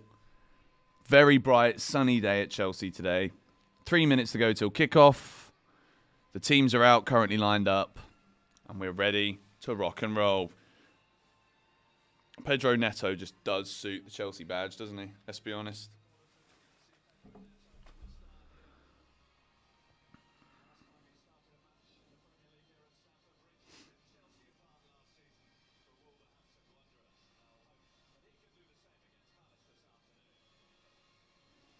Jadon Sancho unveiled today at Stamford Bridge. Looking at the lineups now, it lines up as a 4-2-3-1 as we expected.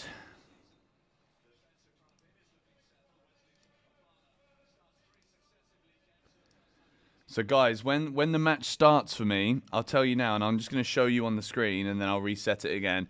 I can't get the count up timer. I can only get this countdown timer. So it's going to count down from 45 minutes. So like you can kind of tell what it's going to be. Like if you just do the basic maths, it's like, I don't know, 40 seconds in or 20 seconds in or whatever. So I'll restart it again soon. 4-2-3-1. And look at Stamford Bridge. What a beautiful stadium this is. Crystal Palace lineup as well. Let me see what formation they got. 3-4-3.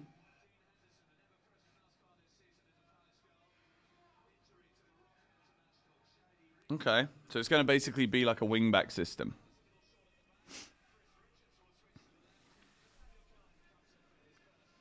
Mark Gurhey looked like he was going to get sold on the final day of the window. I know, a countdown. Like, you just don't really want a countdown. I don't know why. It's taken me so long to figure out how to do this count up thing. And I say it's taken me so long, but like I genuinely haven't figured it out yet either. Such a defensive lineup from Palace too. So it's not really filling me with confidence. But I'm still going 5-0. I know there's a count up timer, but like it's not saved in my thing. Just do a stopwatch. How do I get that to like just be a stopwatch though? Like if I do... Oh wait, hang on a second. Hang on, it's actually a smart idea what you've just said. Window capture, stopwatch, and... No, that didn't work. Hang on. For doing like an online stopwatch, can you let me know in the comments what the best thingy is? I'm focused. I'm just trying to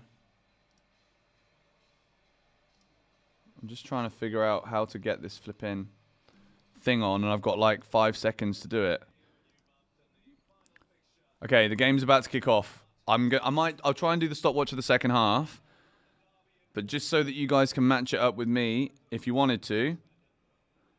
The game is kicking off for me now. Cool. All right, we're in. We're live. Chelsea, Crystal Palace, Stamford Bridge. We better flipping win today, because otherwise we've got 2 weeks of feeling a bit sorry for ourselves. After my 14-hour live stream the other day, I was actually kind of feeling a bit sorry for myself, having literally spent the whole summer talking about flipping Osimhen, and we didn't get him. And we also didn't get any of the other alternatives that we wanted as well. Tilda's in the chat. Is the game on Now TV? Probably. I'm not sure.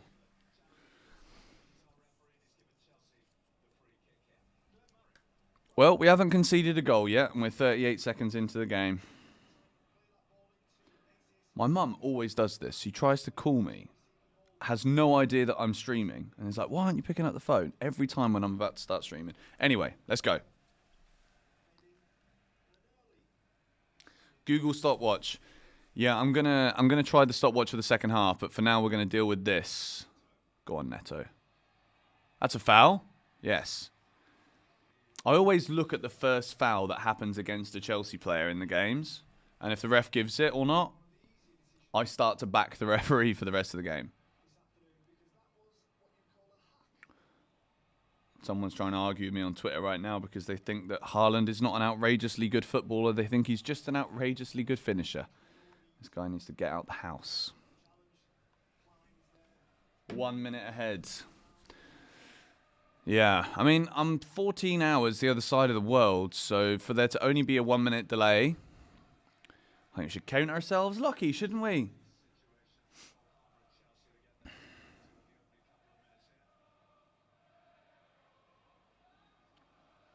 An early goal would be nice. I actually don't want to look at the chat right now because I know that some people are ahead of me, so they'll tell me if there's a goal. I want to actually be able to see it live and react to it live.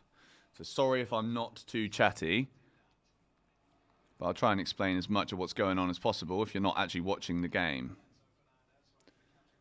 Good early possession, playing it around the back. As fully expected, there is literally a wall of 5 Palace players in front of their goalkeeper, and it looks like Eze and Mateta are basically just the only 2 players going forward. And then Kamada and Hughes kind of also press when Chelsea defenders have the ball. And Adam Wharton will just sit there all day and chill in front of that bank of 5. So this could be a flipping long day for Chelsea. We're going to have to be patient. Go on. Enzo's in. That's an awful pass.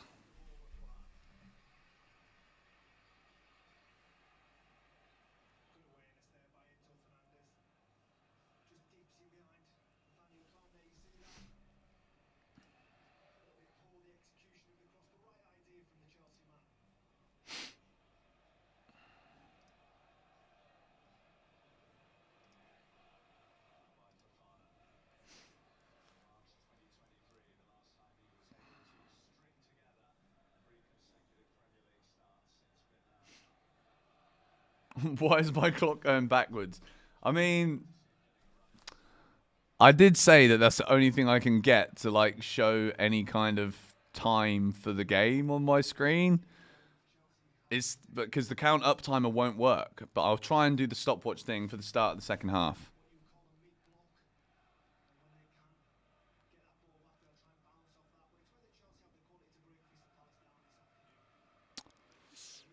How am I watching? I'm watching the game on video, which is an app that you can...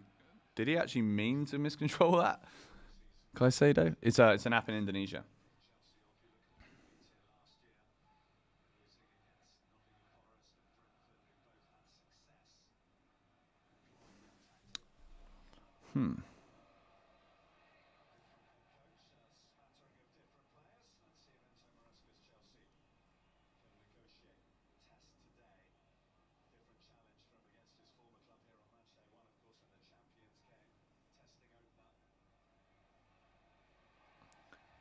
Yes, if you can link me the site, please do.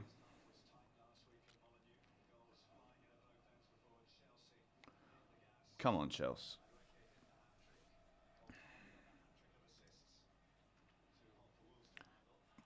I don't know why that Instagram story didn't go up. Yes, Cucurella. Well played. No! The referee is literally right there looking at it. Why does this happen, right? I don't understand. I use OBS.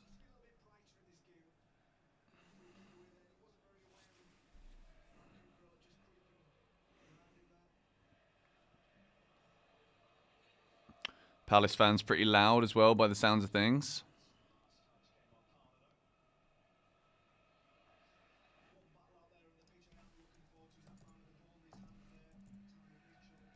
Just going to make sure I've got this ready for the second half.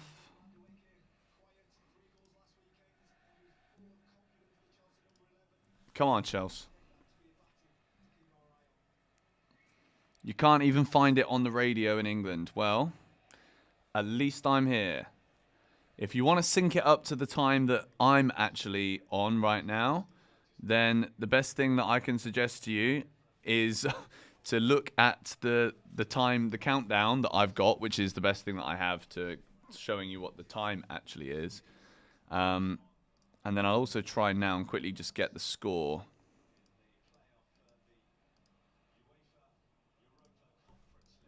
Why is that? Honestly, I don't understand OBS one bit. It's so difficult. Score line. Cucurella.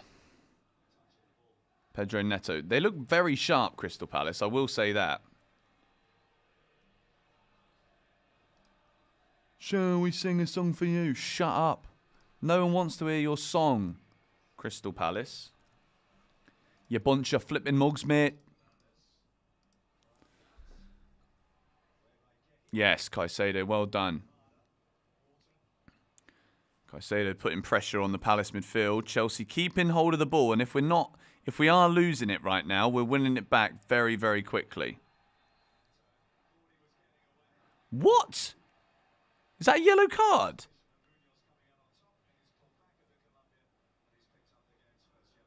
What?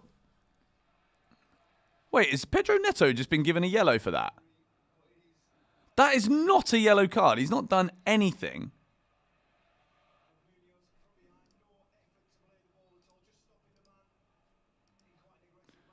That's so pointless.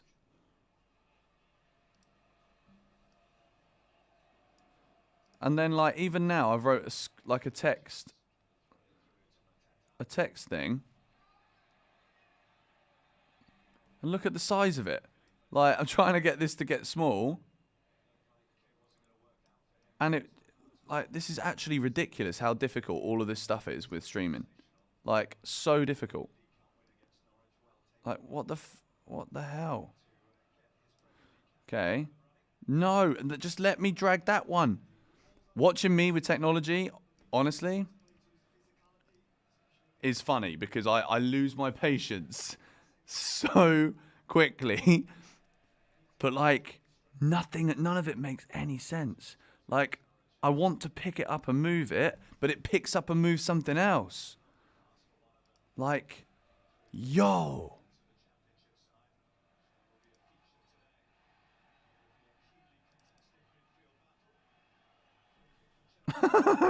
It's actually so funny.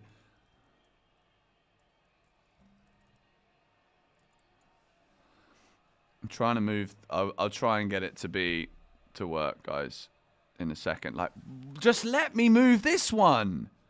Oh my word.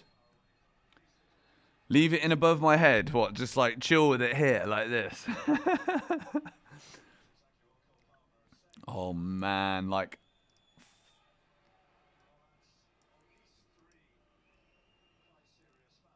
Yeah, come on. There's 3 fouls now from Kamada. Neto makes 1 foul and gets booked. Twat referee. Yeah, even the commentators are saying it now. Go on. Noni's there, good. Enzo, back to Noni. They're looking for him again. This is good. When Noni releases the ball, little 1-2s. This is great stuff. Man, stop spamming. Like, just thank you for whoever deleted that.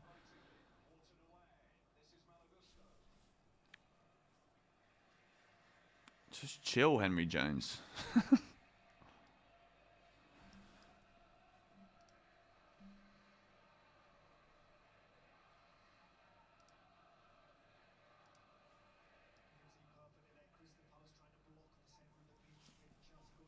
Come on, Chelsea.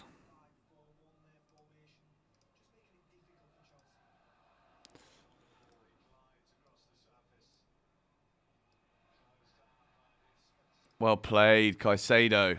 Come on, Chelsea. Go on. Enzo's there. Just Jackson's movement. He's getting swallowed because there's so many yellow shirts. Now Pedro Neto. And that is a throw-in, I think. It's not quite gone out for a corner. Honestly, why can't I just flipping move this thing? This is actually insane.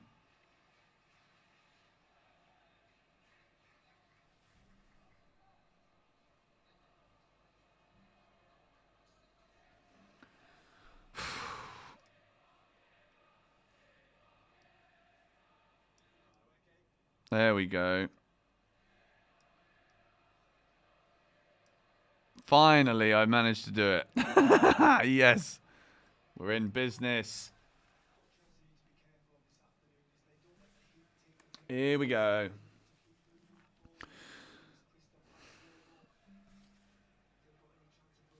Come on, Chelsea. Oh, what a ball that is. Here's Palmer. Outside of the box. Oh, no, that's so close. That is literally about an inch, a millimetre away from being 1-0 to Chelsea. Cole Palmer picks up the ball in that central area towards the right side. First thing he thinks about, put it on his left foot. Mark Gurhey should have known that. It's honestly, like, you can't get closer than that without scoring a goal, apart from if you hit the post. It's a really good effort. Chelsea's best effort of the first 12 minutes or so of the game. Still 0-0 right now. Sun is still shining on Stamford Bridge. 1st of September. I think Palace is still looking for their first points of the season. Or first point even. I think they've actually lost both of their opening games. Let me check. Pretty sure they did though. Also, Newcastle versus Spurs is happening right now too. That's also 0-0. And then Man United versus Liverpool after this. So I will be making 6 things we learned. And then watching Man United straight away. I think Liverpool are winning that 3-1. They've made a very good start to life under Arne Slot. Cucurella just let the ball run out. I think Cucurella sometimes, like, still feels like he's on a beach somewhere. Like, I think he's going to be like that for a while. Go on. There's Jackson. Good turn of pace. That's a foul. That's a yellow card too. Like, what is it with referees, right, and double standards? Kamada's made 3 fouls in the game. He's got no booking. Will Hughes there. Jackson is in. He has his shirt tugged. No yellow card. But Pedro Neto makes 1 foul, and he gets a booking. Like, explain this to me. And I'm gonna go on a rant here as well about the Declan Rice thing yesterday. Like, come on. Come on. I understand, like, there's laws and rules of the game and whatnot, but, like, flipping heck. The fact of the matter is, I wouldn't have been so, like, what is this refereeing, if the same thing wouldn't have happened with João Pedro later in the game. And then it's like the ref doesn't book him for it, but he'll book Declan Rice and send him off. Here's Palmer, looks forward again. Palace get it cleared. Thank you, Lennon Griffiths, for the donation. Beer in my hand with Chelsea, Mr. Benson. Perfect. Sounds like a good day. Chelsea currently dominating with 72% of the possession, by the way. And at the moment, this is the classic Chelsea are playing against a team with literally 10 defenders and a goalkeeper. I didn't think Palace would do that now. I thought they were going to step up a little bit. The ref just gave him the card. All right, I missed that. I was too busy about to go in on the referee that sent Declan Rice off yesterday.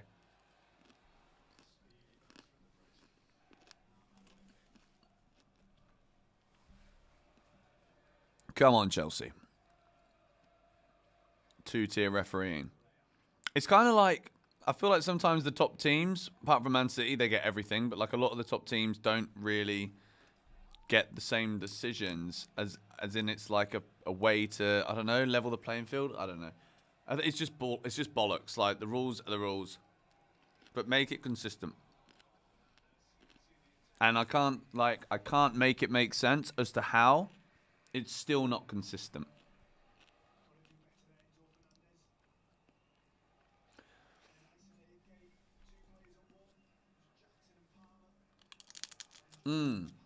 This is good.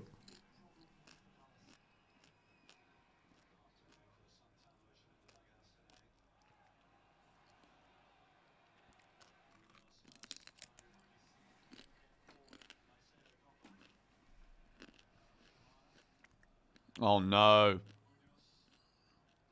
Munoz is a good defender, you know. He's so quick, too. Kamada. Good save, Sanchez. Really good save. Adam Wharton with a good strike. Low and hard towards the bottom right corner. Sanchez down well. 0-0 still. But Enzo's got to be quicker there. He's got to be stronger. And then he just lifts his legs up and Wharton manages to get the shot through his legs. I'll also say this. I eat a slice of humble pie. I actually was laughing. I need to spit my food out. I was nearly laughing last summer when Chelsea were linked with Adam Wharton. I was like, why would we buy someone from the Championship? But bloody hell is he an unbelievable footballer. And people were saying in the summer, like, he's a £100 million player.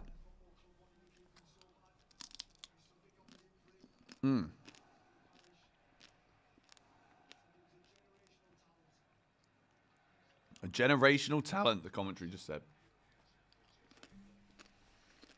You don't stop eating.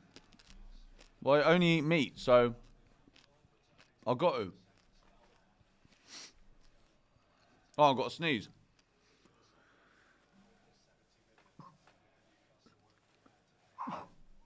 Oh, my word. One of the chilies just went up my nose. Oh,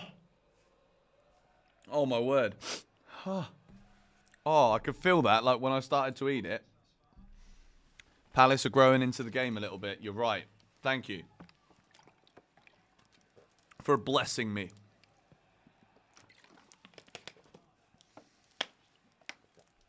And this is the thing. I don't like how Chelsea are now not really pressing. You know what I mean? Like, we're just allowing Palace to have the ball. And that shouldn't be okay. Just change the title to get the score in.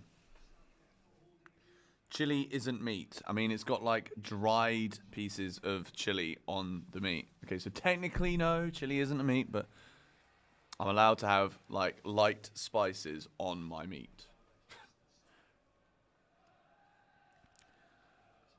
Come on, Chelsea. 18 minutes in, and my crazy bet of 5-0 looks already like it's going out the window. I also said on the Chelsea app that we'd score in the 17th minute. So I'm having a bit of a mare so far today. But the good news is we're not losing, which is always nice, because quite often when I do live streams, Chelsea get beat. But not today, hopefully. Caicedo, man. Like, what is it with Caicedo at the beginning of every season? He's just about 2 seconds behind the rest of the game. And then about Christmas time, we start to get, like, the real player. He's so off. Like, some of these tackles that he's just leaving in. Like, it's not just today. Like, even in the game against Wolves last week in the first half, he's just very, very slow at times.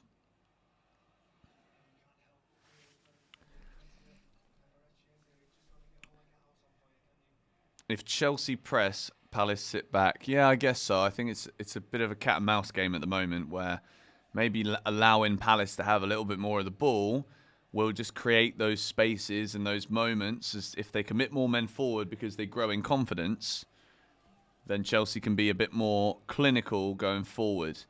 And that's another element of the way that Maresca wants us to play. He doesn't want players to keep hold of the ball for very long unless they're going to shoot or whatever. But like 1 or 2 touches, release the ball. But in order for that to work, players have to keep moving. And too often when we watch Chelsea, we don't get movement. We're getting better at it, though. Like, even here today so far, might not be much to shout about, apart from a Palmer shot that whistles past the post. But players are moving. There isn't anyone static out there. That's a foul.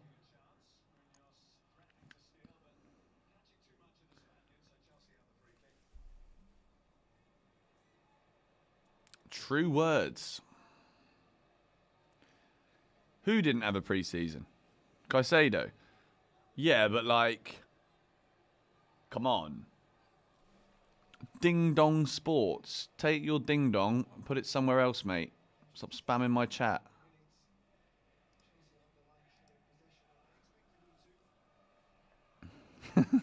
Take your ding dong somewhere else. Very nervous when Sanchez invites pressure like that. I'm nervous too because like I just don't back him to do something good with the ball when he does that. And honestly, if there's one way to make me flipping throw my chair at the screen, it'll be if Sanchez gets caught in possession in a position like that and then we concede a goal. That would actually piss me off so much.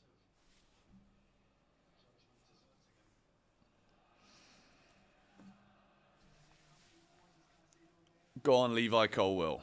Gets it forward again. Cucurella. I honestly think we play so much better away from home. Last season, we had a great run at Stamford Bridge, but just not consistent enough. Caicedo, that's a great pass. Go on. Noni's in. Noni's in.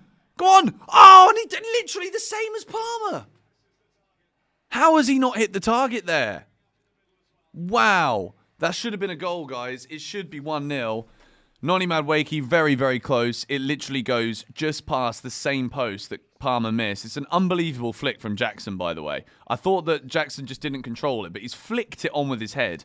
Noni's there. He's got two defenders on him, putting on a lot of pressure, and he ends up just putting it wide of Dean Henderson. But, like, fantastic work. And Chelsea are getting closer and closer now. We've had two really good chances with both Palmer and Madueke that go just past the post. But yeah, that is, last week, that would have gone in. And this is what I mean about consistency with finishing, guys. Like, we can't have 1 week where we score 6 and then be like, oh, well, we don't have a problem scoring goals. No, we just had a game where we converted every single chance that we got, almost. Go on. Gusto. Chelsea corner. Come on.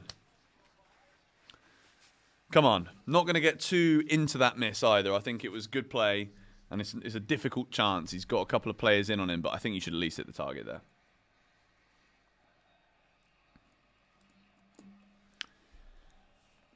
Wesley Fofana coming forward. Cole's in the box as well. Can we see another Bernardo Cueva set-piece masterpiece? It's a decent... Oh, it's a great ball in. Straight into the danger area, but everyone's static, and we've got Enzo Fernandez central, the shortest player that we got in the team. Make that make sense. Like, have the big boys near the goalkeeper. Like, have the guys... Enzo. Oh! Oh, what a save! Oh, it's an unbelievable save from Dean Henderson. We should be 1-0 up now. Noni again, getting the crowd up on their feet. It's a really, really good save, this, I'm telling you now. Enzo Fernandez with a stunning ball, clipped over the top. Madueke can't really do much more than that. It's going in the top corner, and Dean Henderson puts the ball over. It's a stunning save. It is an absolutely stunning save. 0-0 still here at Stamford Bridge, but Chelsea are getting closer, putting on the pressure. And we have got another corner. We've had 3 really good chances now. Corner's whipped in again. Missed the near post flick, and Mateta gets it away for Palace. Chelsea now knocking on the door. Malo Gusto with that trademark step over. Turn his head the other way. We move. Pedro Neto. Cucurella's making the run, but Neto's cut inside.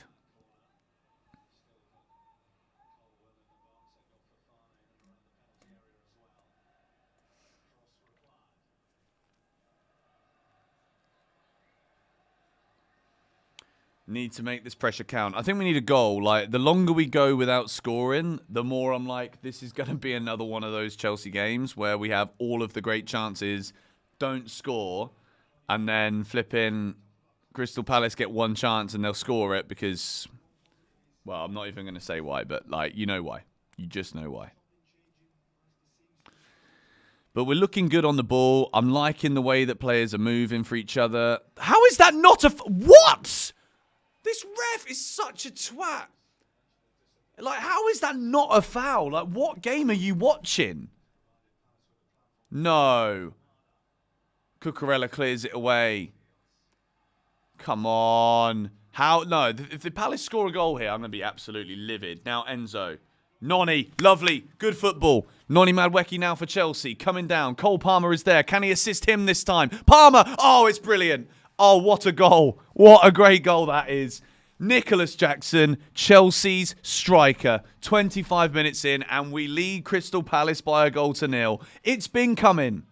It really has been coming. We've been very good in the opening 25 minutes of this game. And it's a Cole Palmer assist again. Noni Madueke doing brilliantly. Once more, gets the ball around the middle area of the pitch, drives it forward, releases it at the right moment when it's like... Cole Palmer's got past the defender, but you know he's going to make the touch. Such an intelligent ball across the face of the goal too. Yet another assist for Palmer. It's now 4 for the season.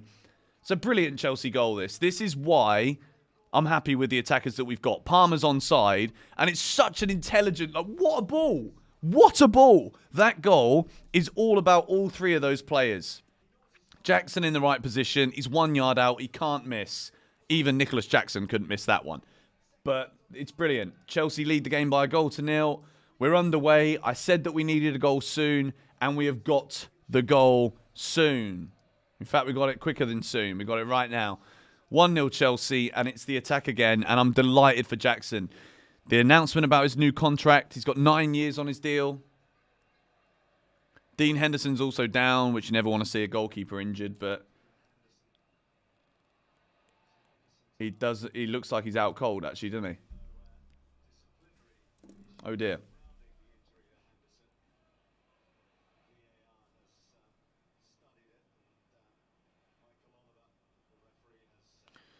We'll call you after.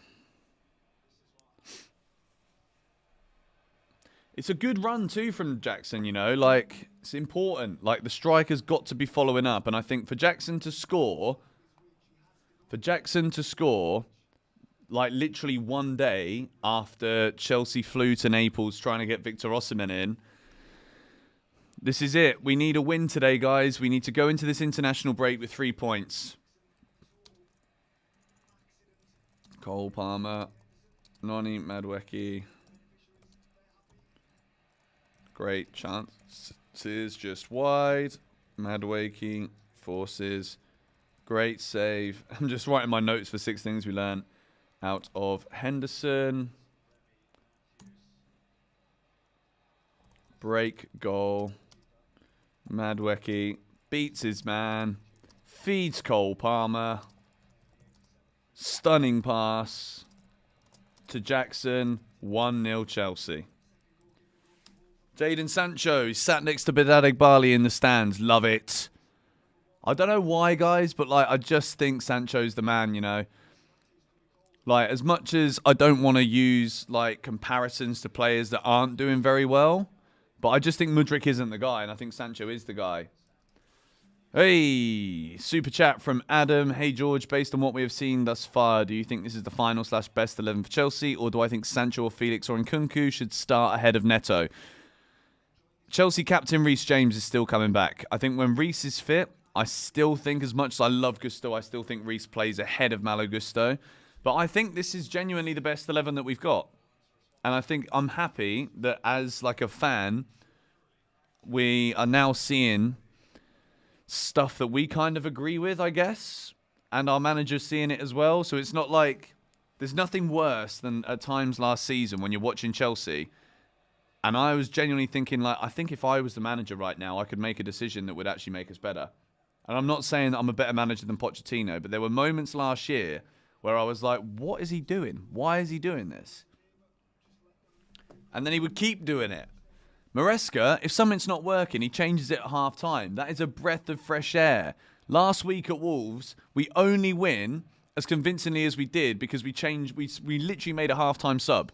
He saw that Mudryk was having a stinker and took him off. Caicedo again does well.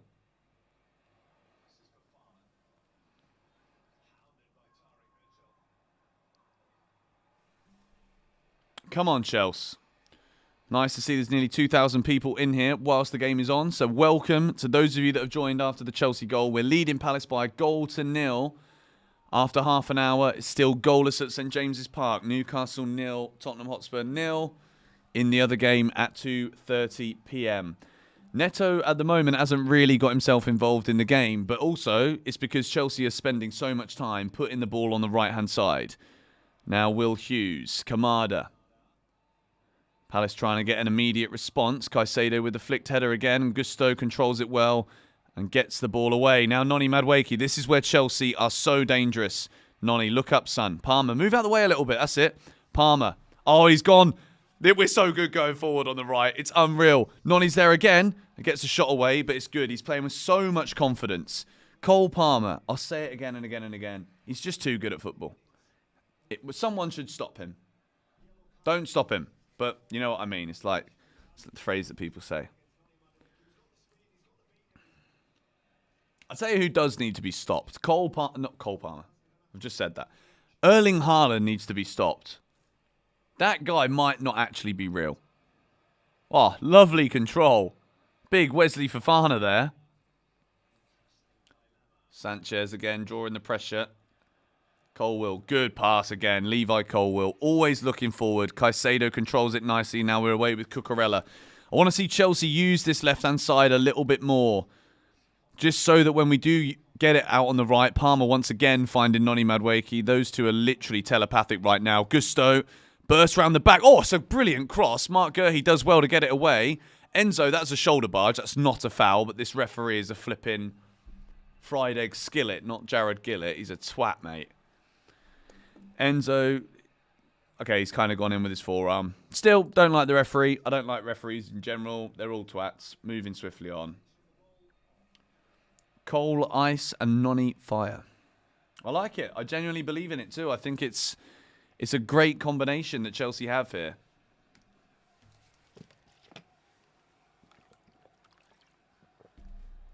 But literally, every single time we get the ball on that right side, we are carving through them like a roast beef on a Sunday afternoon.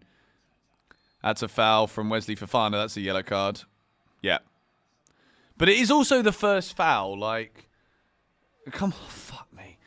These referees, it's one rule for one for another. That is actually quite, it's not a good foul. It's not a good tackle, I mean. But I don't know if that is actually yellow. At first sight, I'm like, maybe that's a yellow card. But then I start to remember, like, if it was a yellow shirt, would that be a yellow card? No. And I think there's a lot to be said here about, you know, psychology of colours. Referee sees the yellow of the Palace shirt. Maybe he thinks he's already seen yellow. Doesn't have to get the yellow out. Just here for the waffle at this point.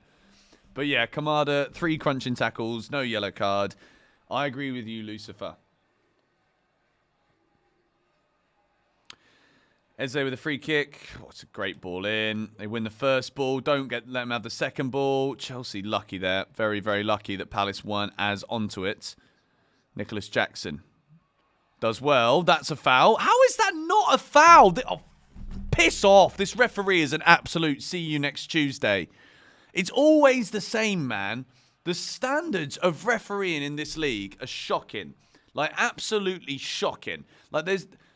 Like, the definition of a foul, I don't know what it actually is, but, like, I'm not a referee, so I don't have to know what the definition of a foul is. Do you know what I mean? It's like, you're not going to become a driving instructor if you can't drive. So why on earth is a referee allowed to referee a Premier League football match with so much money on the line when he doesn't actually know how to distinguish what is a foul and what isn't a foul? Like, he's an absolute prick. And it's the same every flipping time I watch a game of football. I'm like, I'm not talking about the football. I'm talking about the officiating. Why is that? Why is that? Yes, Caicedo. Yes, Caicedo. 2 times there. He wins it in front of him. And what are we going to see here? We're going to see a yellow? No, we're not. Do you know why? Because that's a foul on a Chelsea player. I'm telling you. How is that not a yellow? Please tell me how that is not a yellow. Even the commentators, it was just the momentum that takes him through him. Okay, well, if I go and kick someone in the skull, it was just the momentum. It was, I was going that way anyway. Piss off with your double standards. And I'm saying it because I'm seeing it live and I'm talking about how bad it is. And then we get another example of how bad it is. Like, I'm not just waffling for the sake of it and doing the whole, feel sorry for Chelsea card. No, it's the same with every game. Every single match, the referees not doing their jobs properly takes away from the discussion about actually playing football. If it isn't a ref blowing for every little thing and not letting the game flow, it's poor decision after poor decision and double standards. Sorry. I'm going to try and just stop bitching and complaining now about the referee, but he's a wanker, so it's difficult not to. Anyway, Chelsea again, looking to get the ball over to the right-hand side at every given opportunity, and it's working very well. Gusto coming forward there. Palmer. Gusto is more advanced than him right now, but Chelsea keeping the ball. Patient build-up. It's what we've learned to expect under Enzo Maresca. We're not going to rush it into the box. Possession is the king. And I'm sure I'm going to warm more and more up to this idea the better we get at executing the right pass at the right time. Anyway, time to get the beef chips out. 1-0 Chelsea. 35 minutes to go. 9 minutes to go until half. This is when it gets good that we're doing a countdown because we're now 9 minutes until half time. Go on. Nicholas Jackson. Go on. Oh, unlucky.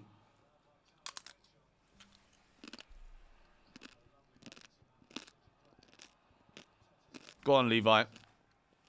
Mateta's a good striker. Good play. Literally took 3 players out of the game with that pass. Really good there for Fofana. Well done. Cucurella sweeps it up. Chelsea defending well.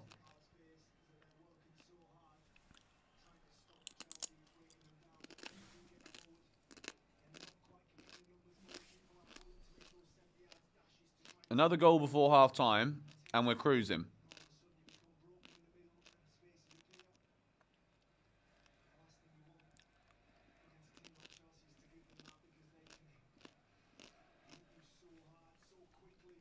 Newcastle have scored against Spurs. Don't tell me it's a GBFC live stream. Tottenham are losing and Chelsea are winning. No way. Yes, it is. Oh, Harvey Barnes for Newcastle. That's a bad cross from Neto. Neto's not having a great game here, I'm not going to lie.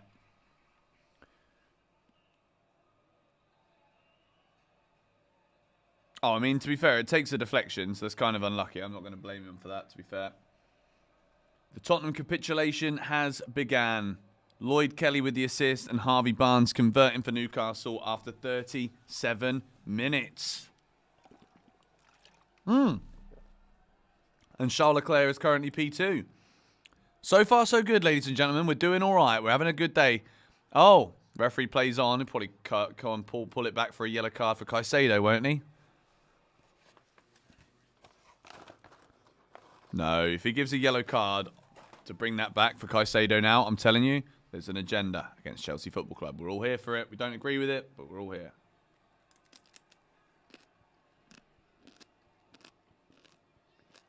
Well done, Gusto again. Go on, Nicholas Jackson with the run. It's a great ball from Gusto. It's the best ball he could have done. Jackson holding it up nicely as well. Oh, so unlucky. Now Kamada for Palace. Looks to go back. He's done well there. And the way that Palace build up too, like they're a good team, Crystal Palace.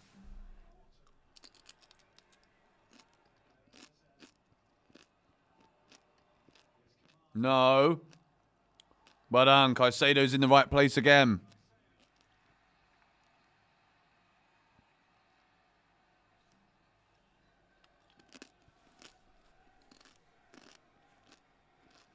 We're looking good, you know, defensively strong.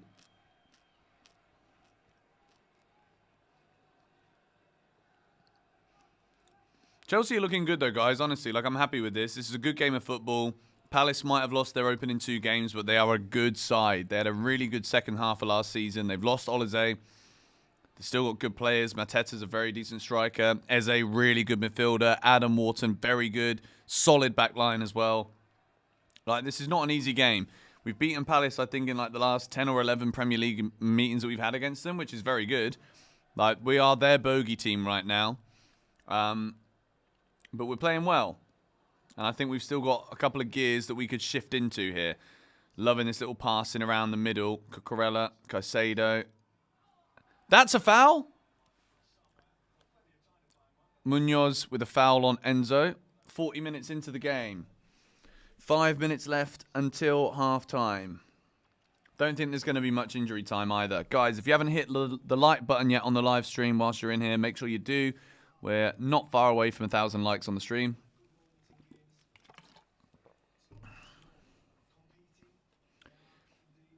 Imagine Palmer and Haaland. Well, I'm sure Pep Guardiola imagines it in some moments. But, I mean, they don't need both of them. They've already got Haaland, and he just keeps on scoring every game, doesn't he? So,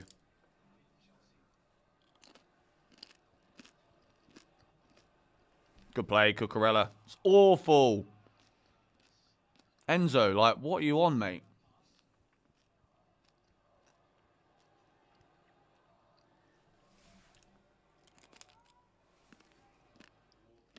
Oh, what a ball. Yes, Noni. Noni Madueke, fantastic defensive work rate. Intercepts the ball. Brilliant, brilliant pass from Wharton. But Noni is there again. Palmer, lovely turn. Takes Will Hughes out the game. Gets it forward. Now Pedro Neto on the left-hand side. What are we going to see from him here?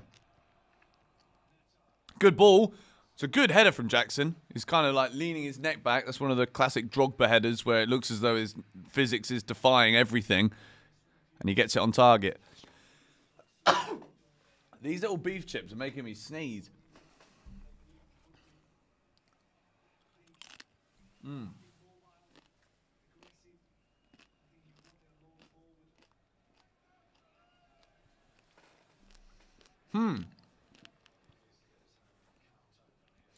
Truth hurts. Thank you for the super chat. Is Maresca stupid for showing his tactics publicly? Never saw Arteta or Guardiola does that. Love from Somalia.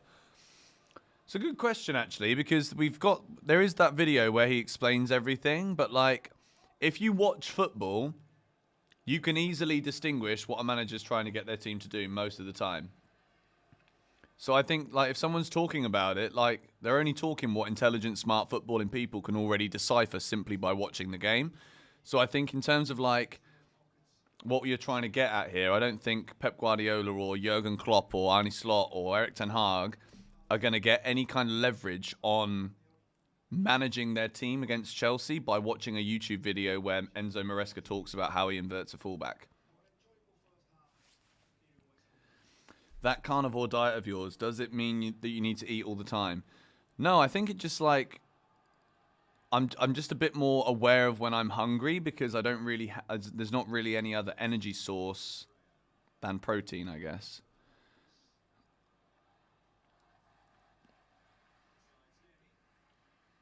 Enzo is so bad. I don't think he's so bad. Like, the brilliant pass earlier. It would have been an amazing assist if Henderson wouldn't have made that worldy save.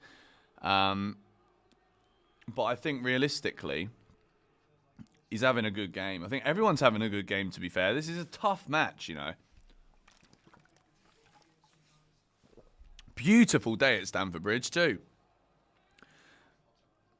Cucurella. Punched. Is it a good punch? Not really. Palmer gives it. Gusto. Oh, he's dragged his shot there. Hits Nicholas Jackson. Not his fault. It's not a foul, ref. Don't even think about it against Levi.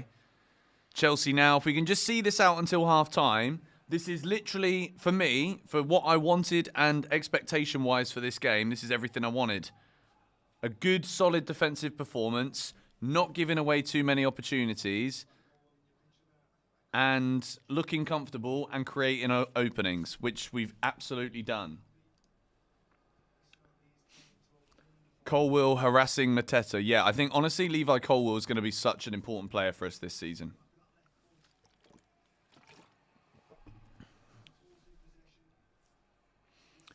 Neto isn't doing anything Mudryk wouldn't do. This is the thing, right? Neto has got, like... Imagine like it's a bank. And you don't make any money in this bank. You only spend it. Every mistake you make, you spend more of your money. Neto has got a full account right now. Mudryk has been literally in his overdraft for a while. Mudryk, what Neto has done in this first half is he's maybe given away £1, but he's got 100 of them. Mudryk had 100, and he's given all of his money away. Do you get what I'm trying to say?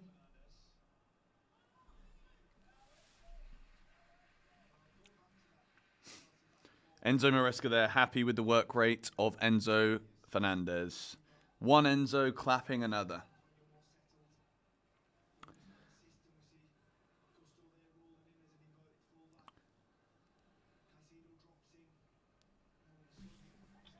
$80 degrees in London. Lovely.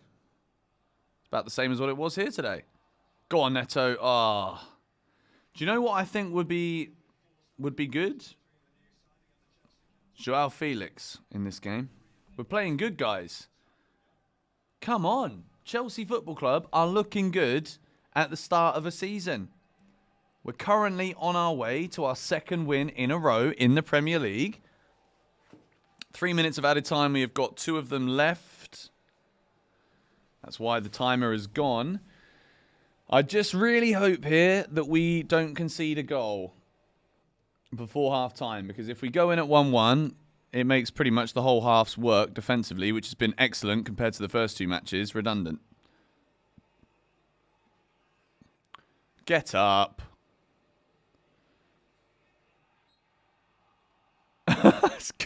Colwill with a foul on Mateta. I don't know why, but I feel like sometimes Colwill just has like this little thing in his brain where it's like, nah, I'm just going to be an idiot.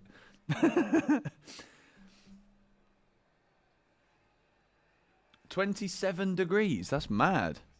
September the 1st, it's 27 degrees. That's actually warmer than where I am right now. Oh, and then I look at the weather and there's clouds every day for the next week. I wonder why that is.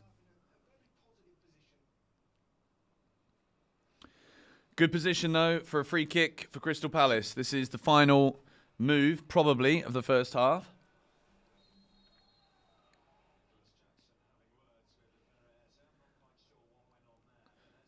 Jackson, don't bother, mate. Just walk away and relax. You're nearly at half-time, and he's still... Look at him. Jackson is still trying to talk to Eze now, and I guarantee you, if he doesn't move anytime soon in the next 5 seconds, the referee is going to book him. Like, you're a prick if you get a booking for this now, Jackson, because you've had every opportunity to step away. I don't think he's going to get booked, but he's very lucky. He's very lucky. The time has disappeared because we're into injury time, so we're literally less than 50 seconds left until the 48th minute of the game. And Nicholas Jackson has just been waffling at Eze for a few minutes. Well, it's literally about 1 minute there, to be honest. Like, there's just no need for it. Like, just relax, mate. Do you know what I mean? We're 1-0 up. You've scored the goal. You're the reason we're ahead. Just chill.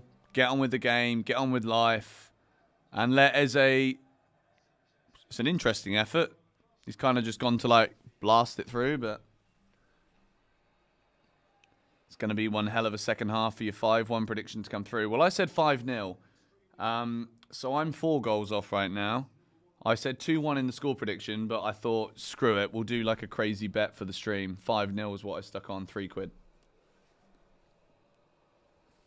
But yeah, so far so good. In terms of 6 things we learn, if you were basing everything off of your first half, what you've experienced so far, what would you be saying for 6 things we learned right now? Half time, guys. Chelsea 1, Crystal Palace 0. We're looking good. I'm not going to lie to you. We are looking good. We're playing good football. We could have had a couple of goals here, to be honest. It was a fantastic save from Dean Henderson to deny Noni Madueke. Cole Palmer hits one just past the post. Noni also hits one just past the post.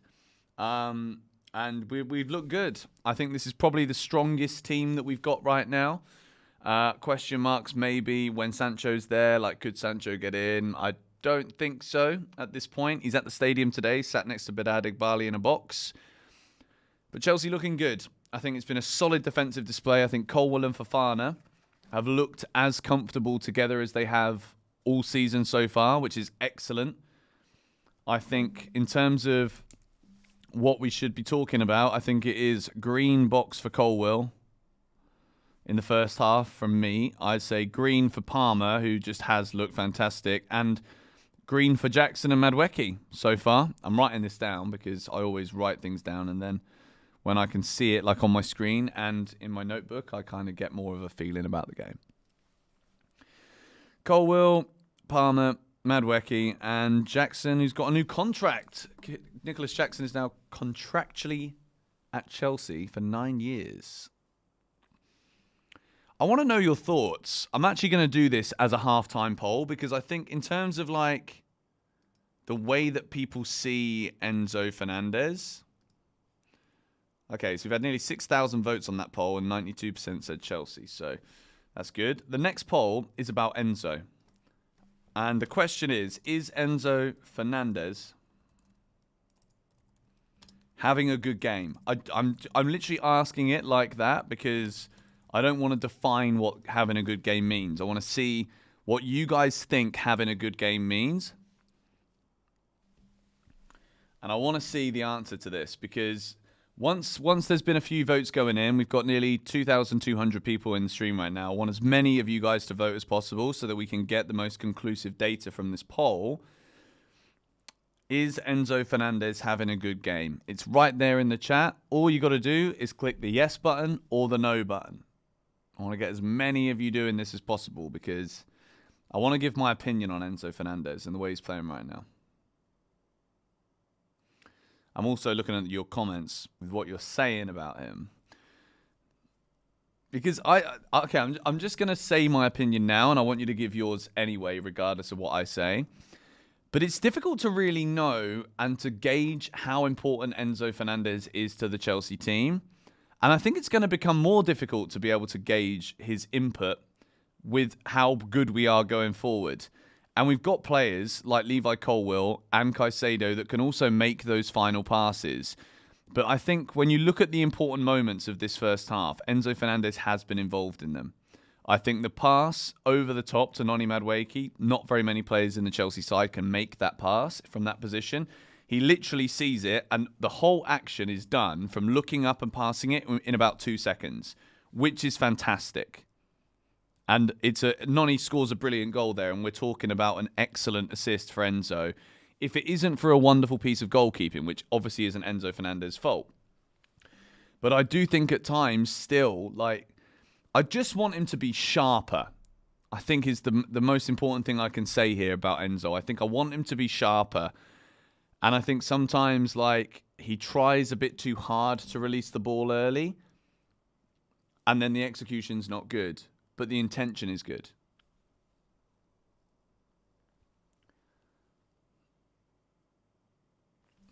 Thank you very much for the super chat. Adam, frustrating to see Chelsea players lose the ball and instead of fighting to win it back, just shrug it off like, oh well, better luck next time. I don't think we've actually had much of that in this game, to be fair. We are currently at the peak viewership so far for the game, for the stream. 2,500 of you in here right now. We've just passed over 1,000 likes, so a massive thank you to everybody who's tuned in for the GBFC watch-along. Hit the like button, commenting, super chats, all of those things. Thank you to each and every one of you. Lots of opinions coming in here on Enzo Fernandez. Currently, the poll is just shy of 1,000 votes. Is Enzo Fernandez having a good game? 65% of you are saying yes. 35% are saying no. Nitpicking at its finest. I mean, that's what we're here for, right? I'm literally doing a stream to be able to discuss everything. I could literally just sit here being like, there's a goal. There's another goal. We just missed the shot. Or we can literally just go into details. So you can call it nitpicking if you want to. But then I'd suggest watching a YouTube live stream, maybe not the best way to spend your time. I don't know sometimes how to say these things without sounding like an asshole, but some things just need to be said. Haters are saying that Enzo is bad. Who comes off? Who comes off? Well, as of right now, I'm not taking anyone off. I think we're doing well. I don't really know what more we could be doing. We've had some massive chances. We could easily here be 4-0 up. There's been 4 different individual moments in this game where Chelsea look like we've scored. Cole Palmer putting one just wide. Noni putting one just wide. Should have scored. And then Noni's great effort that was very well saved from Dean Henderson. It could easily be 4-0 to Chelsea here. Easily. So I think we should be happy with what we've seen in that first half, personally. It's been a good half. A great response to what we saw against Servette, too. But then again, we were also 1-0 up in that game.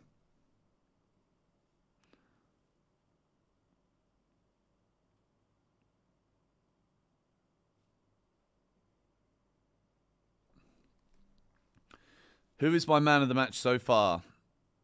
I'm going to say Noni Madueke again, you know. The work that he did for the pre-assist for Cole Palmer. I know some people don't like this whole pre-assist thing, but I'm going to go with it anyway. I think Palmer's looked good. He's looked sharp. Jackson's obviously scored the goal. I think maybe actually because of the way that we're controlling the game, I might give it to Caicedo. I think Caicedo's looking good. I think there's been moments where I'm like, are you okay? Are you okay? Sometimes he just looks a couple seconds behind it, but you guys said it correctly earlier. He's not had a preseason, so we'll just give him a bit of time to get back to that sharpness. Levi Colwill, good again.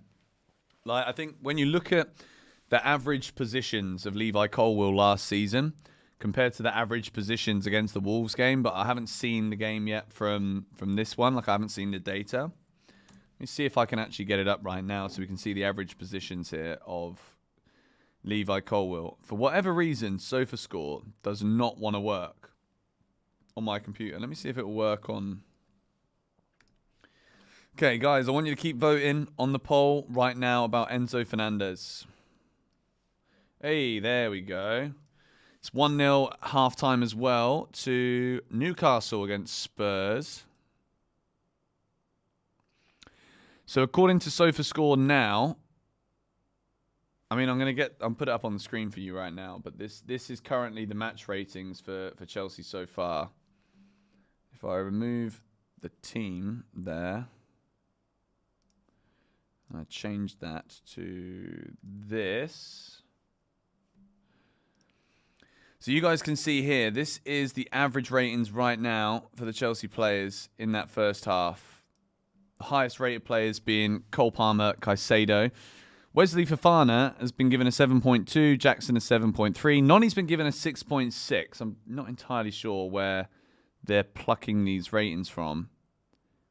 Thank you, Dan, for the super chat.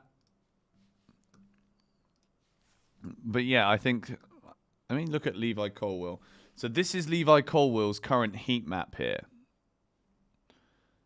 In the first 49 minutes of this game, obviously including half-time. So if you get... One second. Just get it up for you now. Like that is great from Colwill. And look at that red... so the darker, for those of you that don't know anything about this, the darker red dot is where he's spent the most of his time. So he's spending his time in central areas. And look where he's progressing up to as well. There's time there where Crystal Palace, almost said Man City, Crystal Palace have had so many men behind the ball that Chelsea can basically push the whole team up the field, even including Sanchez if we wanted to. So Colwill's average positions here is almost at the halfway line. That's how much control Chelsea have had of this game. Really, really good for Levi Colwill. So this is Colwill's heat map. If you've just joined. But yeah, I think everybody so far has been a 7 out of 10. If I also look at Pedro Neto, I actually want to see where he's spending most of his time right now, because he's kind of been isolated on that left side. And I don't think he's been... I mean, if you look at this here, this is Pedro Neto's heat map. He's not really done anything of note on the ball.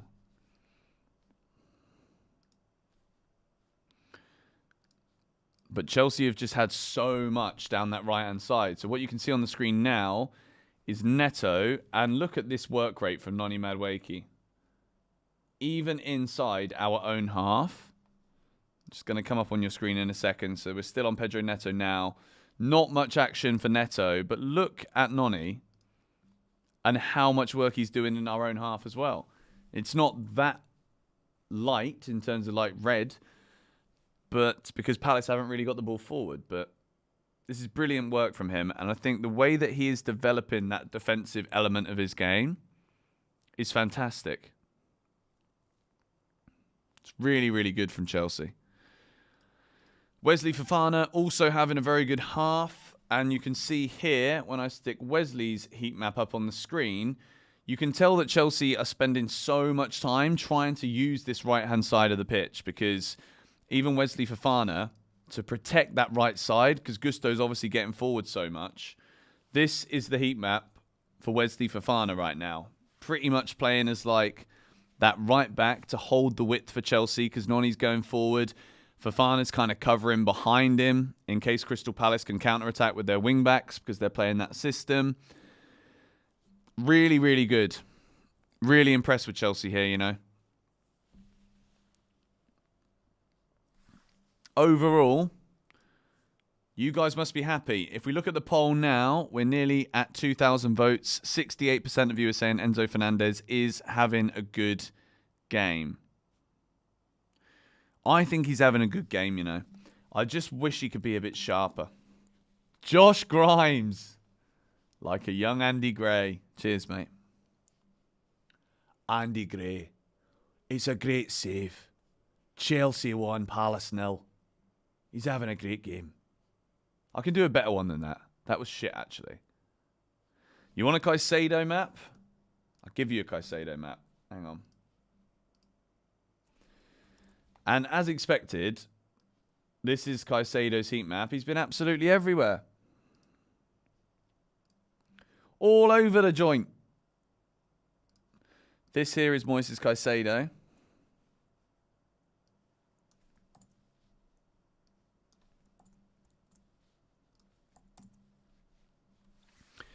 He's covering that midfield so well. And then if I get up Enzo Fernandez, and I'll show you in a second, but I can imagine the reason why Caicedo is literally everywhere in the middle of the park is because if you see this, I'll get Caicedo's up for the other side.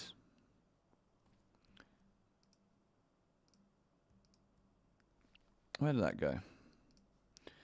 Enzo Fernandez, I'm now putting over on the right. Enzo's been getting forward a lot more. So you can see these little spaces here on the right-hand side of that heat map on the right-hand side of the pitch. Enzo is kind of operating further forward, whilst Caicedo is basically doing all of the mopping up at the back for Chelsea. It's been good. Noni's heat map, we've already been through Noni at half-time. The players are coming back out now, so I am going to quickly go and take a leak, ladies and gentlemen, because I need a pee. We've been streaming for 2.5 hours already. Heat maps have gone. So, I'm going to quickly have a pee. I will be right back. Don't go anywhere because the second half of Chelsea Palace is coming right up. Let's go.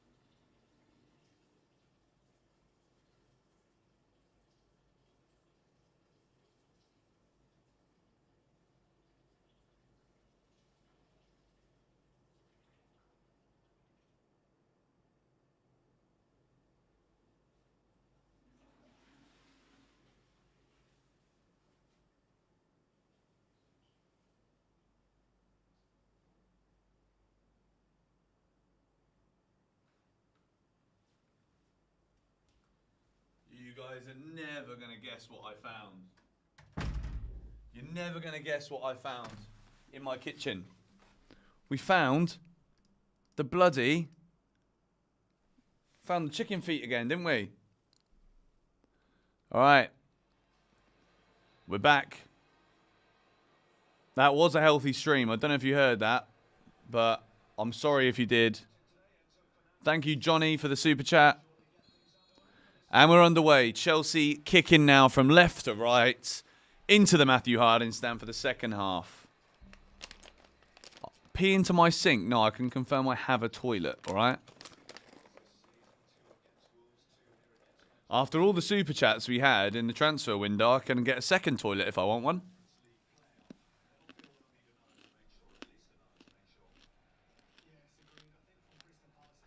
Cole Palmer with 5 goal involvements already. I mean, I'm not surprised. I don't know about you.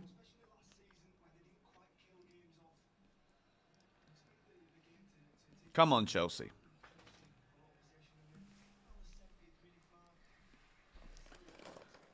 I want us to absolutely kick on here in the second half.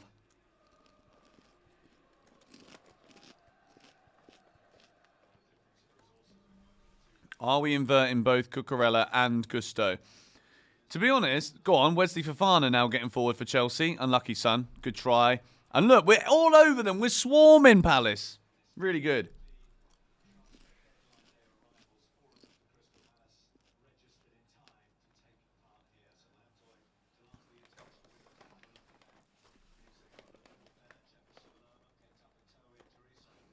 Come on, Chelsea.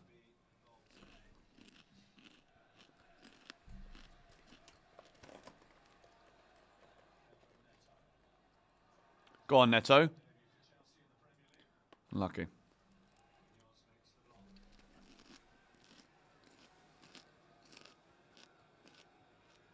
Go on, Palmer's in.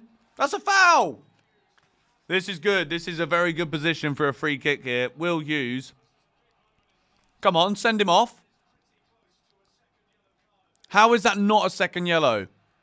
How is that not a second yellow for Will Hughes, who's had an absolute shocker today? He's all over Palmer, who's going forward. He's literally harassing him here. Cole Palmer could have him done with the current state of UK policing. You can't do anything without getting arrested. And Will Hughes has basically gotten away with murder there, if you tell me. That's unbelievable. I don't know how. And this is exactly what's going to happen here, you know. They'll bring him off in a minute. They'll bring Will Hughes off, and he can't get a red card then, can he? But Chelsea now have a free kick on the edge of the area in a beautiful position for Cole Palmer or Enzo Fernandez to strike. Palmer's smiling. Come on, son. I'm not looking at the chat because I think we could score this. Come on, Chelsea. If we go 2-0 up now, it is absolutely sumptuous. It's delightful. It is Cole Palmer. Oh, what a save from Henderson. It's a stunning free kick. Brilliant save from Henderson. And I'm happy for him that he wasn't too injured earlier, that he had to come off. Because I actually like Dean Henderson as a goalkeeper. But what a free kick from Palmer. A little bit too close to the goalie. Could have been further into that corner. But once again, showing his class. He's just so good. And Dean Henderson tips it over the bar. 1-0 Chelsea. But I'm still a bit pissed off that Will Hughes has not been booked there for a second yellow. He's had a shocker. Chelsea are all over him. Cole Palmer is trying to beat up the cameraman. He's in the way. Get your flipping 400mm lens out of his way. Oh! What a save again, Henderson. Chelsea queuing up. Levi Colwill with the header. We're all over them here. And if we don't score a second, then we should. Top class analysis from GBFC as per usual. Come on, Chelsea. Thank you for the super chat, Enrique. But I'm telling you now, guys, the amount of quality efforts and chances Chelsea have had here, this isn't about not being able to finish properly. We're playing against a good, solid goalkeeper right now. Henderson's having a great game. Enzo and Palmer over the free kick. Enzo puts it in. And then again, Wesley Fofana's there. Cucurella goes for the overhead kick. Oh, really good from Colwill to keep possession. Now Caicedo just taking the sting out of it here. No subs as of yet, but that's the right decision. We don't need to change everything always at half-time. At the moment, Chelsea very much firmly in control. And, yeah, Will Hughes getting subbed off. What did I tell you? Like, it's flipping obvious, isn't it? He's running off the pitch because he knows that he's...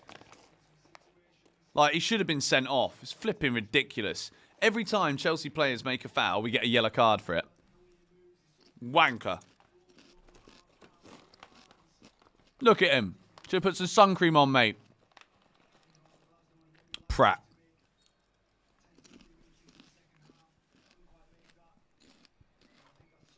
It's ridiculous. It's alright, I'm just going to keep sitting here eating my chicken feet. I'm having a great time. Chelsea doing well. Oh, no. Mason, you can have this one. He's on it like a rash.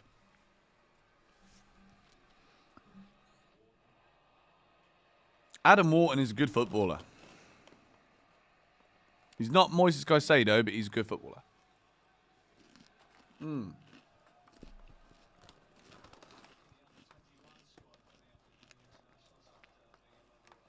Oh, what a ball, Caicedo. Gusto.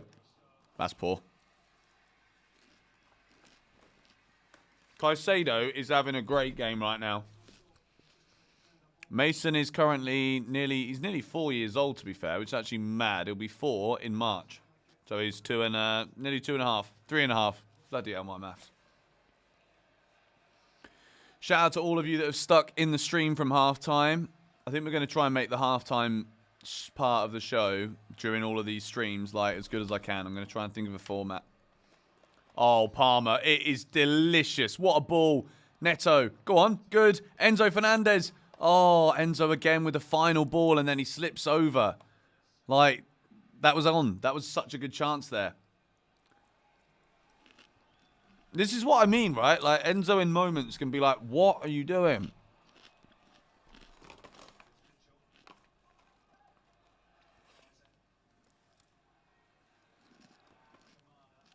No, that's not a foul! This referee is an absolute stinky man. Look at him. He does look like the kind of guy that only has a shower like once every 3 days. Even during a heat wave.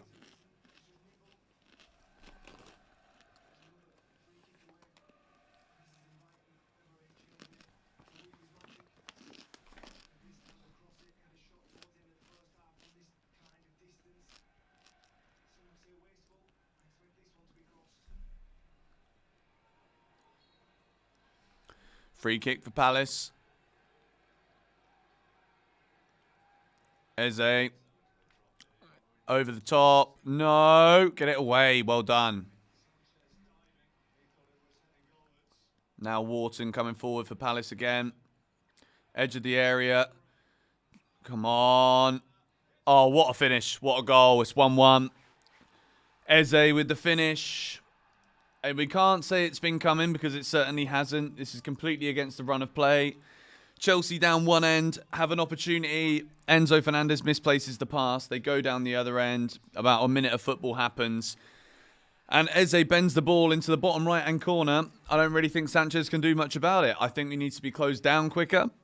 I don't think that's Sanchez's fault. And you guys know I'm the first one to say if I think Sanchez has had a mare. I'm going to watch it again. I might change my mind. But from what I can see here, like, Chelsea just don't get out quick enough. Adam Wharton, very smart play.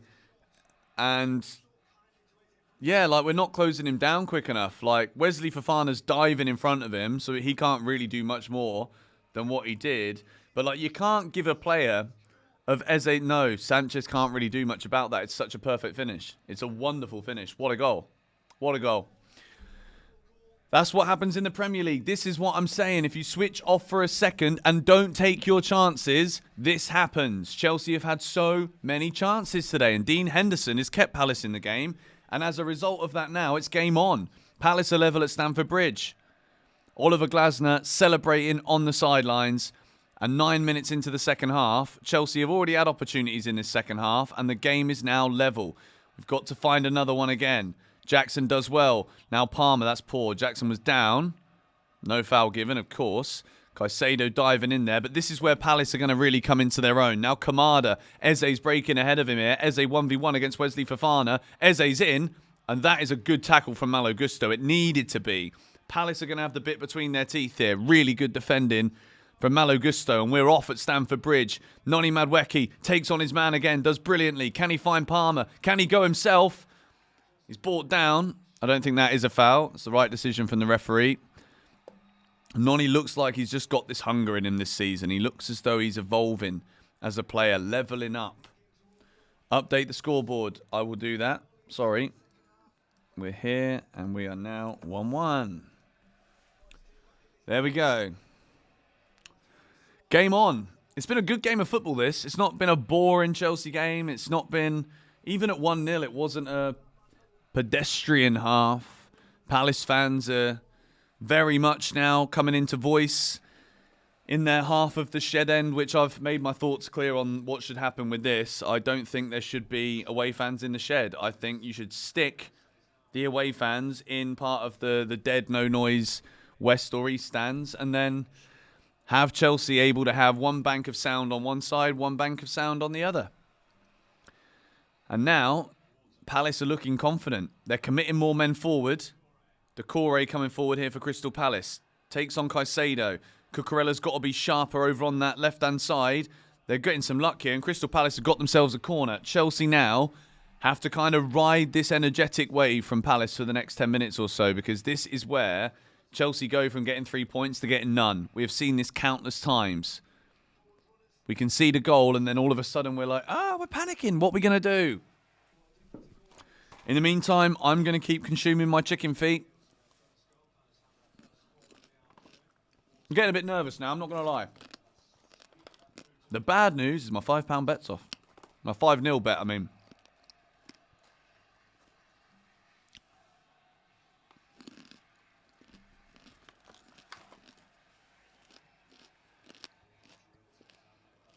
No. Even when Palmer doesn't do something right, he still doesn't do it bad. Do you know what? I agree with what you guys are saying in the chat right now. Joao Felix for Neto could be the move. I think Neto isn't quite up to speed today. He's not really being given the ball. And there you go. Neto is off. I like this about Enzo Maresca, you know. Like, he does what I'm thinking, which is always nice. And he's bringing on Felix as well. I think that's the right move. I think that you don't do it when it's too late. This is like, I've been crying out for a proactive, progressive manager for so long. This is why I really like Enzo Maresca, I do. Because he sees something straight away and makes the logical decision. He doesn't wait. Too often, Chelsea managers are reaction. Reaction. Oh, this has happened. Oh, shit, we need to crawl back. No, stay in control. Keep ahead. Don't keep reacting and chasing.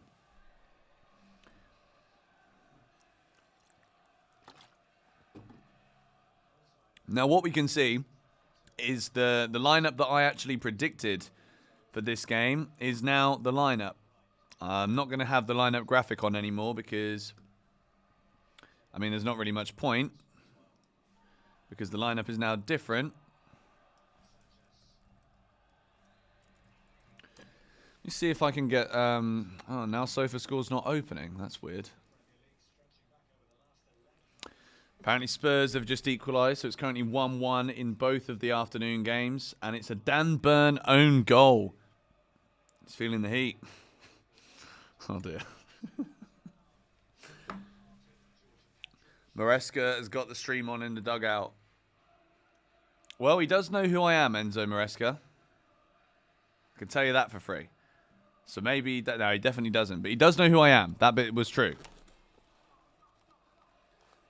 No, my word.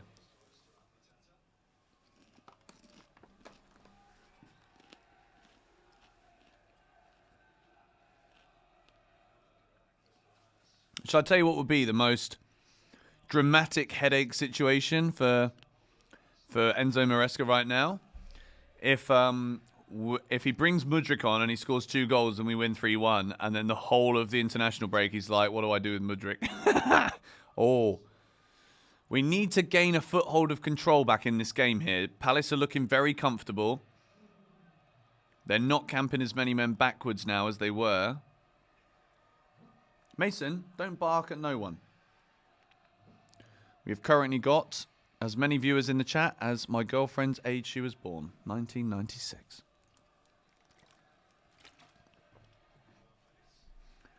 Eze is dealing with us. Felix now for Chelsea. Go on. Runs into trouble. Enzo not strong enough again. Palace coming away with the ball. Oh dear, Palace are through again here. Starting to walk through our midfield. Eze.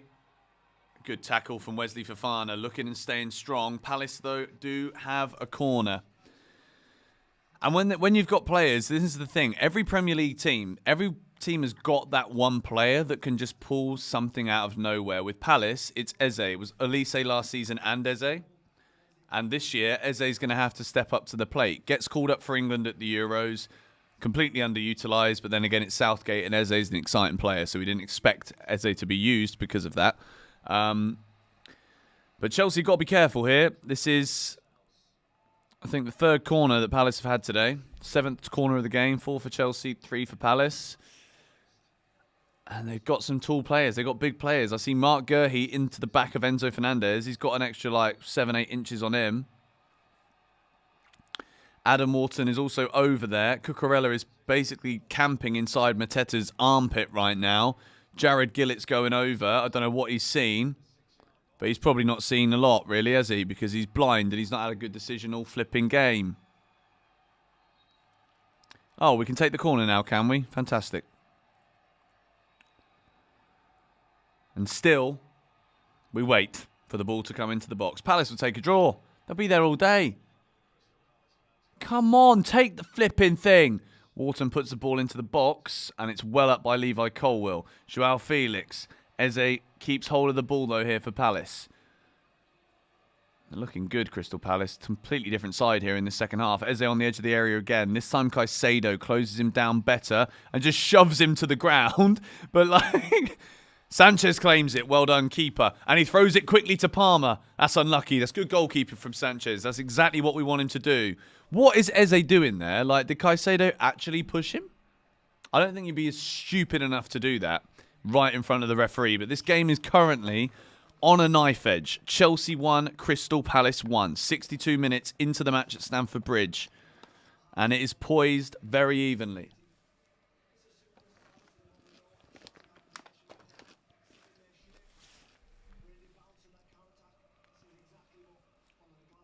Go on, Jackson. Go on. What? How is that? That's not even a foul. I didn't see what that... And he's been booked! Oh my God, I hate this guy. I hate this guy. They say Gillette is the best a man can get, but bloody hell, there's nothing best about this Gillette. I'm telling you, he is an absolute loser. Maybe it's a foul, but to book him for that after flipping missing the Will Hughes red card, which, by the way, makes this a very, very nice game for Chelsea, but no. He's an absolute clown, mate. I'm so sick of every time I watch a flipping match in the Premier League, I'm looking at a dog shit referee who isn't even fit enough to lace the boots of what a proper referee should be. Absolute tosspot. It's a joke. Like, people will turn around and be like, oh, it's petulance and it's pointless from Jackson. Like, not a very... Piss off. It's not a yellow card. No one remembers fouls, but you remember yellow cards because of how it affects the way a player can play for the rest of the game. It affects, like we saw yesterday with Declan Rice, if you have one moment of, like, potential jeopardy, you can get sent off because you've already had one yellow card. Now, I don't think Rice should have been sent off yesterday. But, like, we could see the same thing here from Nicholas Jackson, where there could be a moment of like, 50-50, and because he's got that cheap yellow card that isn't actually a yellow card, he'll get sent off. And because, like with Declan Rice yesterday, because it's a yellow card offence, you can't undo it. Jackson doesn't play the next game. You see, like, all of these stupid rules, and at the end of the day, we're basically just waiting for the competence of a man in a black top and black shorts and black socks in the middle. And the sad reality of the situation is they're all flipping incompetent. There is not a single decent referee left in English football. Yes, well done, Enzo. Cuts back. The mosquitoes are back in my office. Enzo Fernandez now for Chelsea. Gives it to Felix. Noni's asking for it. Joao Felix gives it to him. Oh, it's a lovely ball. It's a good effort, but Dean Henderson is well and truly on it today. It's a good idea from Noni. I think Felix was kind of expecting it back, but the way that Felix runs sometimes is a bit too obvious. Wesley Fofana sweeping up, dealing with Mateta. He's done well there, comfortable on the ball. He's looking like he's growing into this centre-back role a bit more now, Wesley Fofana. Interesting 25 minutes of this game left, though. I think Chelsea have played very well today. I think we deserve a lot more than what we've got right now. The ref is on that crack. Maybe he should take some more of it and then he can't turn up for work. Now Cole Palmer. Marc Cucurella. Enzo Fernandez. The Moises Caicedo. Holding that middle park nicely for Chelsea. Go on, Noni. Didn't mean that, but he's done all right there.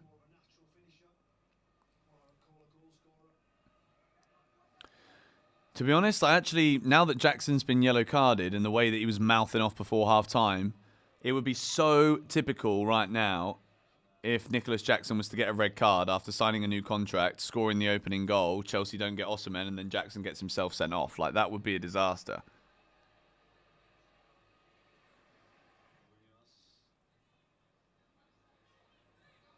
Oh no. Palace are in here. Munoz again. Gusto dives in, and he looks like he's in pain here, Malo Gusto. Yep, Gusto's down. He's holding his shin. Here we go. Chelsea now with 2 injured right-backs. Brilliant. We're back, ladies and gentlemen. We have got no right-back once again before we hit the first international break. I'm going to scoop these chicken feet into... Oh, he's been trod on. It's unlucky, but...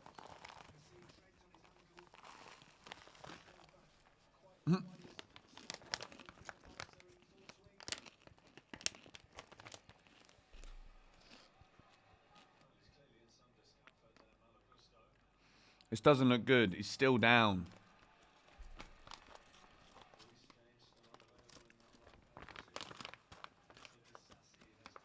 Will Reece come back after the international break? I mean, what am I supposed to say to that? Really? I don't know. No, I'm not going to keep pouring them in my mouth. Like, Reece James is supposedly coming back, but, like, you never know with Reece. You never know. Hopefully. Good thing we have 7 left wingers. I actually genuinely don't believe what I'm hearing from the commentary here. The commentators on the one I'm watching are telling me that Crystal Palace should be winning this game. Are you blind? Are you actually flipping blind? They've had one shot and scored it, and Chelsea have literally made... Dean Henderson's made like 3 world-class saves, and we've also almost scored. Like, we could be 6-1 and no one could say anything. What is it people have against Chelsea? I don't understand. I'm so happy that I can go onto YouTube and defend Chelsea when they deserve to be defended. Sometimes, yeah, I'll push them under the bus because sometimes we're dog poo. But the way that we get spoken about is actually a disgrace.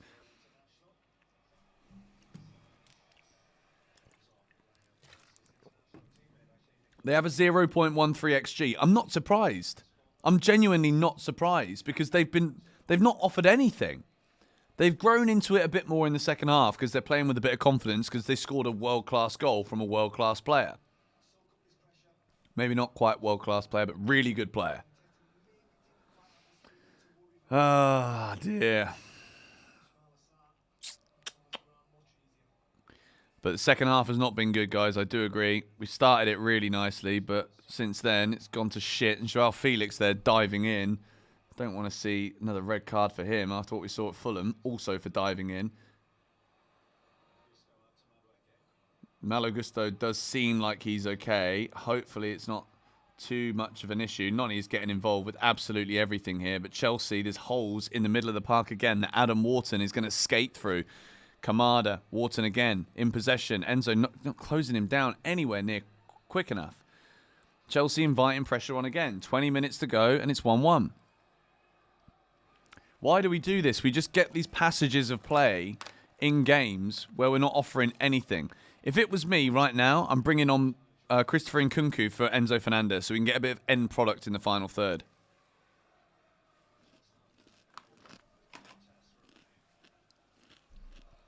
We don't need 2 midfielders playing in that 6 role. We don't. Regain control of the game the way that we did in the first half by having... like we saw from the heat maps at half-time. Centre-backs stepping up into those midfield positions and keep pushing Cucurella and Gusto further forward. Don't invert them. Push them forward. Caicedo is more than happy to just sit there in that centre defensive pocket. Chelsea are protected when we do that. Right now, it's just about that end ball. Just before Palace scored the goal, it was Enzo Fernandez who... didn't play the right pass at the right moment. Could have been better. Should have been better. Should have then been 2-0 Chelsea. Lo and behold, it isn't. Get some quality on in the final third now. Joao Felix has done nothing since he's come on. No disrespect to him, but he's done nothing. He's not altered the game whatsoever in Chelsea's favour. I say bring on Christopher Nkunku. Enzo is causing the problems in the midfield because he keeps giving it away.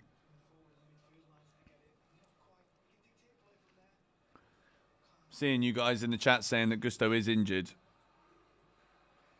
I mean, I'm just so tired of it. I feel sorry for him. I feel sorry for all the players that constantly get injured. It's just so annoying.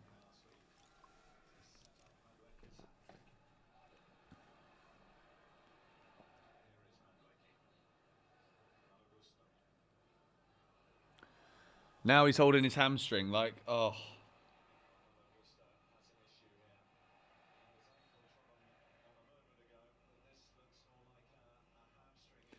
honestly, I don't get it, guys.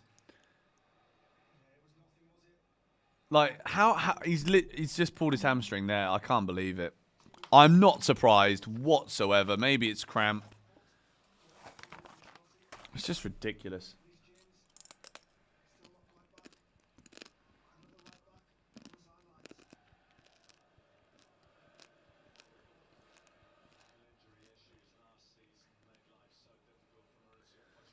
This is just so ridiculous, man. Like, what are we going to do?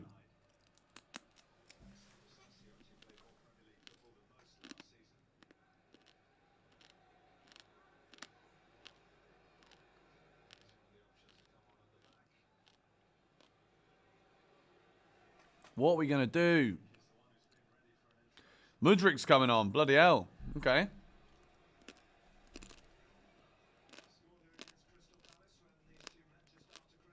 I wonder, guys. Surely Mudrik's not playing at right back. The Chelsea director's box right now. I don't know where Jadon Sancho's gone, but he's gone. Malo Gusto is still holding his hamstring. Mudryk is coming on. I'm very confused here as to what's happening. Maybe Caicedo now going right back. But I like the fact we're bringing on another attacker to try and win this game. Sancho is currently playing with his beard. He's on his phone.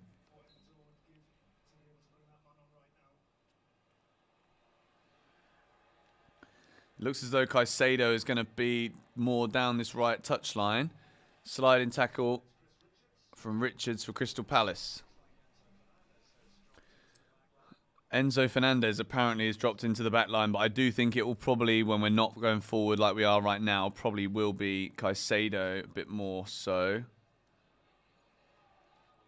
I just really hope we can get a winner here, guys. I think a 1-1 draw after such a positive showing for the majority of the match here would just be so flat going into this international break.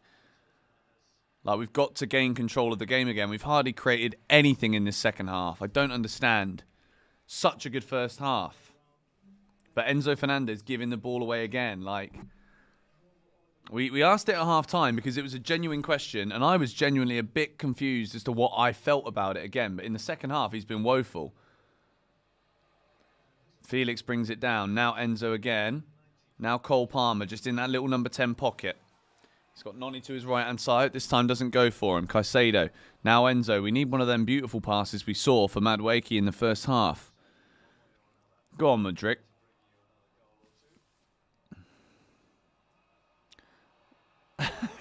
Mudryk's fouled. Had two men on him there. Didn't really have any outball. 15 minutes still to go at Stamford Bridge, guys. Chelsea 1, Crystal Palace 1. There's still plenty of time here for us to get ourselves a winner.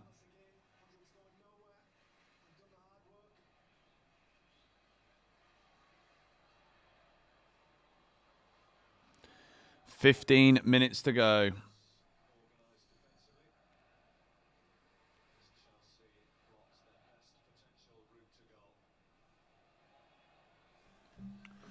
Come on, Chelsea. That's the fourth foul from Kamada as well, you guys reminded me. No card. Palmer's ball in. Oh, it's right there. It's so close to both Wesley Fofana and Levi Colwill, and in the end it's a goal kick. It's a good cross once again from Cole Palmer. We're not getting on the end of it.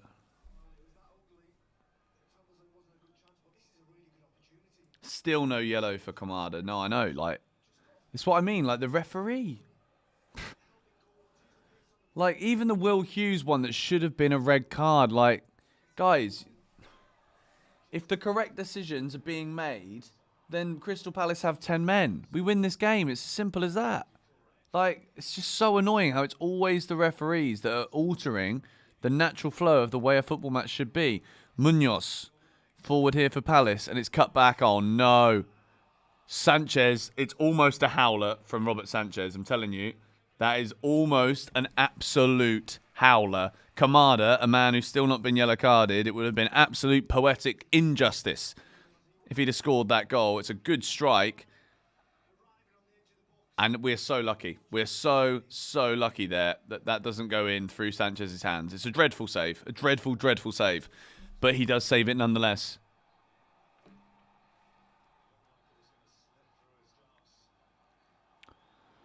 Very, very lucky.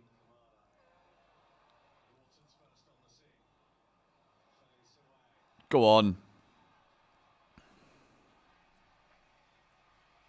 Great running from Jackson. Nathaniel Klein putting it out for a throw in. Chelsea trying to get it forward again here with a bit of speed. Cole Palmer. We've got to chase this game down now. This is where I want to see us being a bit less patient with the build-up. We haven't quite got everything in lockdown yet when it comes to this build-up to be patient at this stage at Stamford Bridge. We've got to go for it.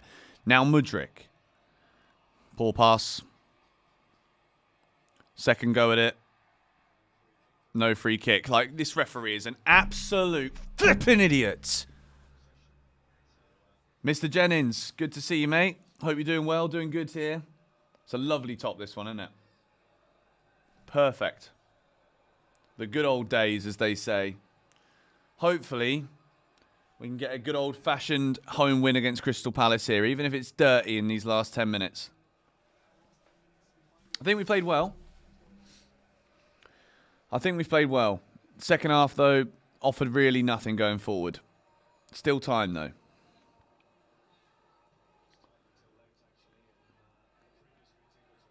Wesley Fofana now getting forward. I mean, that's probably about as poor of a pass as you could have possibly made. Almost surprised there wasn't a hamstring that went in the process of doing that.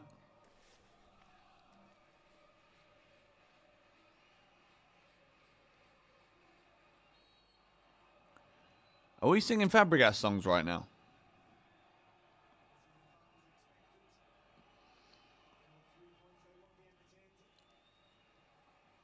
Come on, Chelsea. Go on. I'm telling you, Enzo Fernandez right now for Christopher Nkunku. And people say, oh, but it will disrupt the balance of the defence. No, it won't, because Enzo Fernandez isn't playing in a defensive position right now. Enzo is touching the ball in the opposition's half. You can't tell me that Enzo Fernandez is going to play a better final pass right now, having just kept giving the ball away all game, than Christopher Nkunku. You can't tell me that. Mark Gurr, he's down. The commentary on my side here is saying that he's staying down for a bit of game management because Palace will be happy to take a draw, which they absolutely would. Cole Palmer's trying to get the medical staff to come on. Jared Gillett, who's, well, he's definitely reminded me of the quality of referees in this country with his performance today.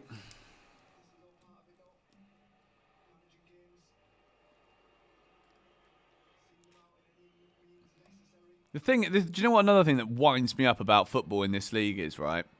The added time that just won't get added on for this. Mark Gurr, he's been down for over a minute here. That won't be factored in to what time goes on at the end of the game. Newcastle have scored against Spurs. Well, we might not be celebrating a win here for Chelsea, but seeing Spurs not win or get any points is always a decent second-best option for any given afternoon. Alexander Isak has scored for Newcastle. 2-1 at St James's Park. We're hoping that Chelsea can deliver the same scoreline here at Stamford Bridge. My 5-0 bet that I put on for you lot at the start of the game, it was an absolute disaster, really. That was £3 that I will never see again.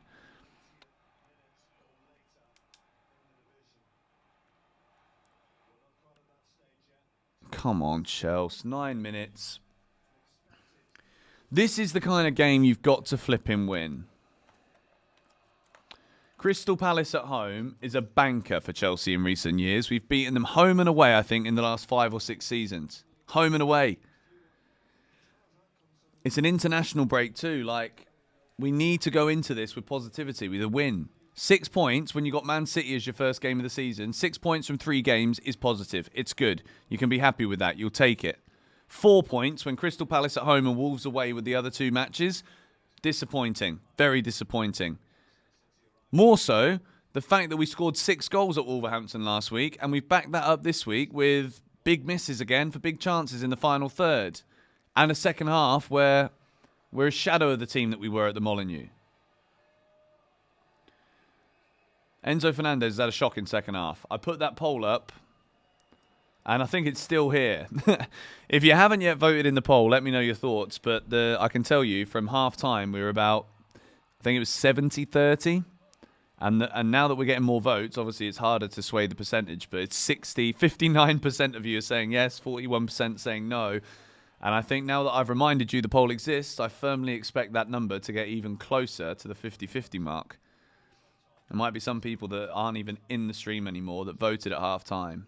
He wasn't bad in the first half, created a really good chance, but like, it's £100 midfielder. What a wonderful touch from Noni Madueke, giving it to Caicedo. Palace have defended well, to be fair. They're a very well-organised side. Don't let the fact they've lost their first 2 games fool you into believing otherwise either, because 2 games into a Premier League season is absolutely nothing.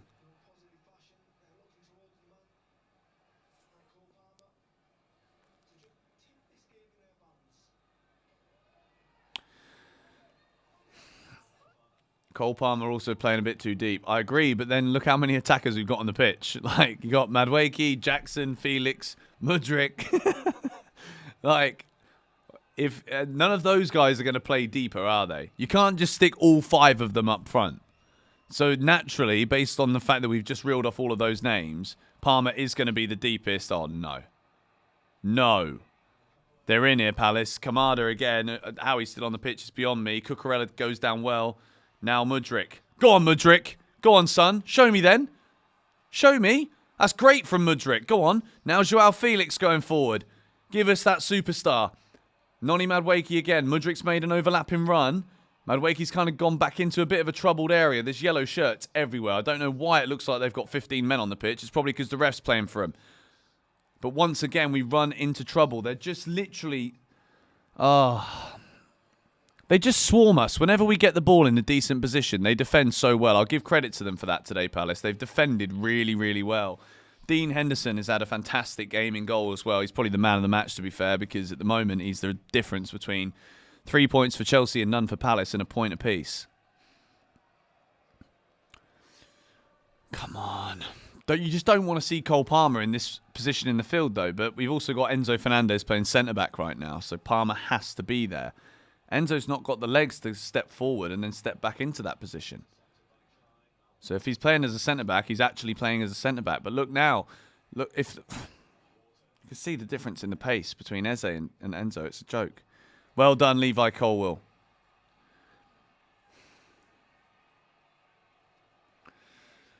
Oh, this is so flat. So flipping flat. No! Oh, my word. That's a good chance for Palace. He's offside, luckily, but... Christopher Nkunku is coming on, guys. 5 minutes to go to make an impact here, change the game and get 3 points off for Chelsea.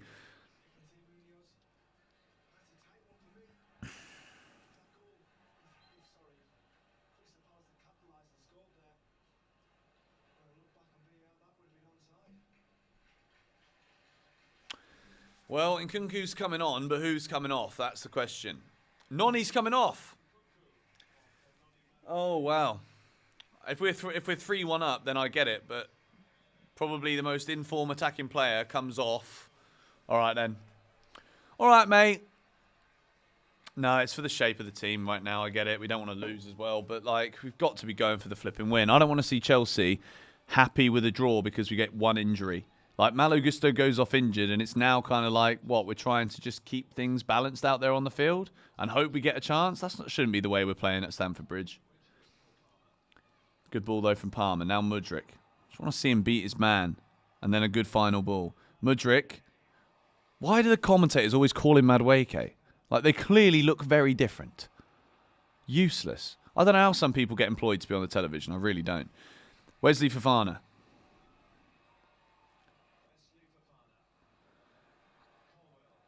Come on, Chelsea.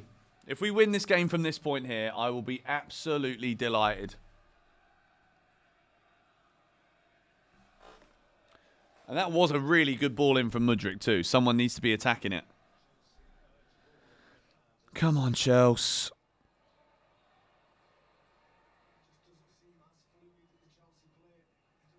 Second half, we've just not looked as good. Here's Felix. Caicedo now. People trying to get a foot in. Nkunku, it's gone all the way through. And once again, it's cleared away from Crystal Palace. They'll be delighted with the way that they've defended this second half. But Chelsea really haven't looked potent going forward whatsoever. Now Palmer in that little pocket. Tries to dink it forward. Cucurella's the one advancing though. And it goes straight out for a goal kick.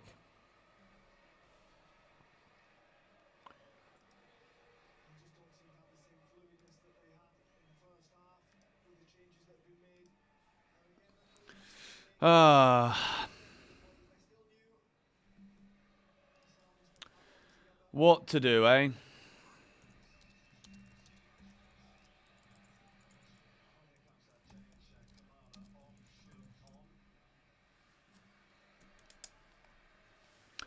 And I don't really think anyone individually has been that bad.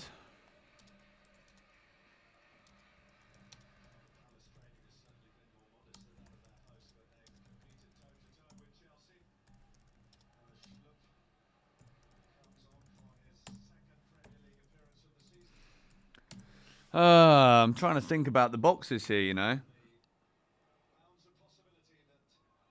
I've got 4 that I'm pretty content with and I'm happy to talk about. But there's 2 that I'm...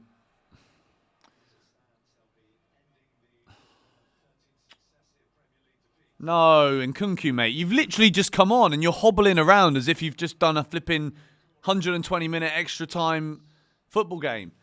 Thank you very much. Wow, I'm not going to read out your comment, but thank you for the donation.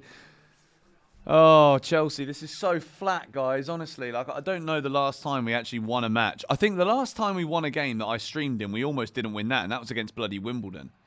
I last streamed when we played against Wimbledon in the Carabao Cup last season. We won 2-1, and it was absolutely dead. No one could watch the match. And we just had like these little pinball things going across the stream, and I did a live commentary for it. Got 250,000 views, that did. But that was the last time we won. That was a 2-1 at Stamford Bridge. So hopefully we can get something here.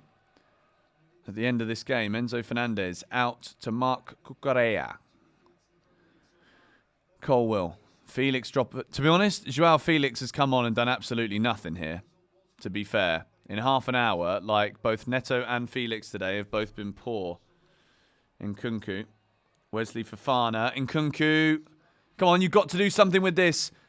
Oh, he just runs into How has that ended up in Henderson's hands? I know he's had a great game today, Henderson, but like, that's such a great position to be in. Great play from Fofana, who I actually think has also done well today.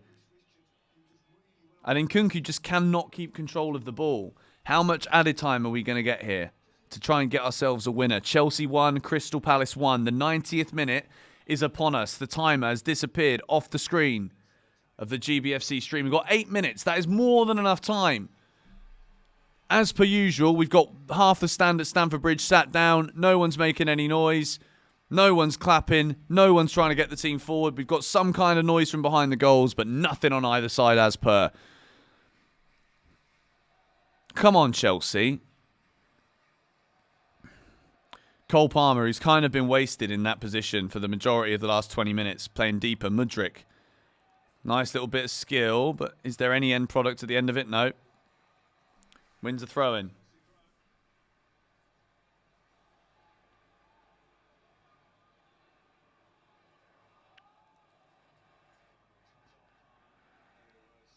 Cole Palmer's going to get a yellow card for that as well. Like, oh, piss off, Jared Gillett, you absolute flipping rake. He's had such a bad game, this referee. This is such a dead match, man. Such a dead flipping game. And, fucking ref, man. I think Palmer's been good today, you know. Honestly, the referees are the fucking problem in this league. Palace now coming forward again. Eze, so much space, man. How can you just let Eze waltz around the box like that? Player's gone down. It's definitely never a penalty. Wouldn't have been surprised if he gave it. Levi Colwill caught in possession as he's coming away with the ball. Crystal Palace are actually back in again here. Michael Oliver's having a look at it from the VAR. That's not a foul, but I would not be surprised if it was given. I really wouldn't. Now Nkunku. I still feel like there could be a sting in this game here from either side. Christopher Nkunku. Go on, Chelsea. Look at Felix. If you can get the right pass. Jackson. Oh, no. It's a poor effort, really, isn't it? Side netting from Nicholas Jackson. Joao Felix was there for the overlap as well. He could have passed it, but I think a striker's got to shoot there, to be honest. They've never played together before either, so it's not like there's any kind of telepathy. And what would Felix have done from a harsher angle? No, I'm not having that. He shouldn't have passed it there. If you genuinely think he should pass it there when he's giving the ball to Felix, who's at the same line as him, but at an even tighter angle, no, that's ridiculous. It's a miss, but it's not like a bad, greedy, should have passed it to someone else miss. No way. I usually agree with the majority of things that we say here in the chat. Here he is, though. Nicholas Jackson again. This is the moment. This is it. And that's a flipping shit miss, man. That's a shit miss. That's a shit miss. That is... Oh, I can't believe I'm sat here in the same seat as I was for that live stream the other night. And I'm literally... Everything I said in that stream has just been proven to me. Everything. Every single thing. How... Has he not scored from there? You've got to score from there if you are the Chelsea number 9 striker. I can't believe it. I just don't believe it. I literally sat here and I said, this is exactly how this is going to go. It's exactly how this is going to go. Flipping heck. And I get told I'm an idiot because I'm desperate for Osimhen. Fuck off. Honestly.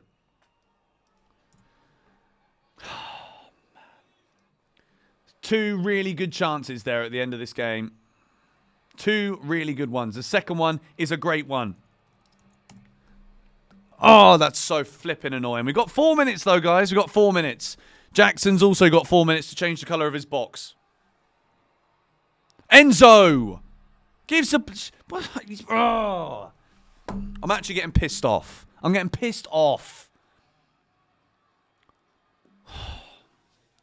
It's like we just crumble under the pressure of, needing to have... Put pressure on. Do you know what I mean? Go on. Here's Palmer. He'll do it. Good run. Palace defending again, though. Really well. Stepping up. Wesley Fofana. Excellent from him.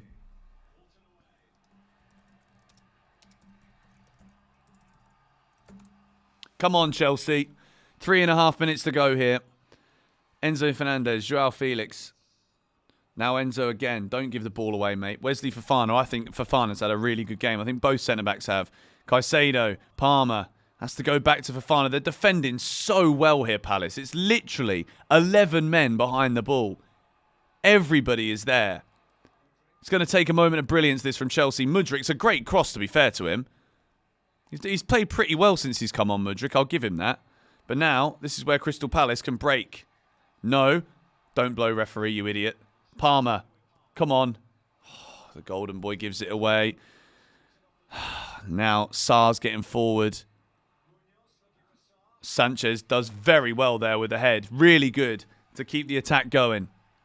Joao Felix, lovely turn. That is majestic from Felix. That is sumptuous. And then the finish is absolutely shocking. What is it about finishing at Chelsea Football Club? Why can't we have Osimhen at the club? Somebody tell me. But great work from Felix. The footwork is fantastic. And that's just kind of it, isn't it, with Joao Felix? There's so much X factor. And then, you get to the final, you're the best singer in the competition, and then you've got a sore throat on the day that you've got to win it and change your life. Do you know what I mean? That's what we're seeing here, and that's kind of what we've seen for the majority of his career. Good clearance again. No, bad clearance that time from Sanchez. The game is coming to a close here, guys. 96 minutes in. I don't think there's enough time. This is going to be another one of those very, very frustrating Chelsea afternoons at Stamford Bridge. Thank you very much, Matt, for the donation. Glad we didn't lose. I'm just very, very tired of these stupidly flat games, man, where we just we can't keep and sustain the same level of quality for 90 minutes. It's so frustrating. So frustrating. And it shouldn't be like this, you know? It shouldn't be like this. We've had so many great chances in this football match. We really have. First half in particular, we could have easily been 4-0 up at half-time. Easily. I've heard some idiots here on the flipping commentary telling me that Crystal Palace should have been winning this game or should have won this game. Like, what are you watching? I don't believe in XG, but like, if you look at the XG here, you can clearly see the balance of the way this game has gone. Chelsea 1, Palace 1. We're into the 98th minute. Sarr is forward here for Crystal Palace. Surely not. It's a corner to Palace. They're going to score, aren't they?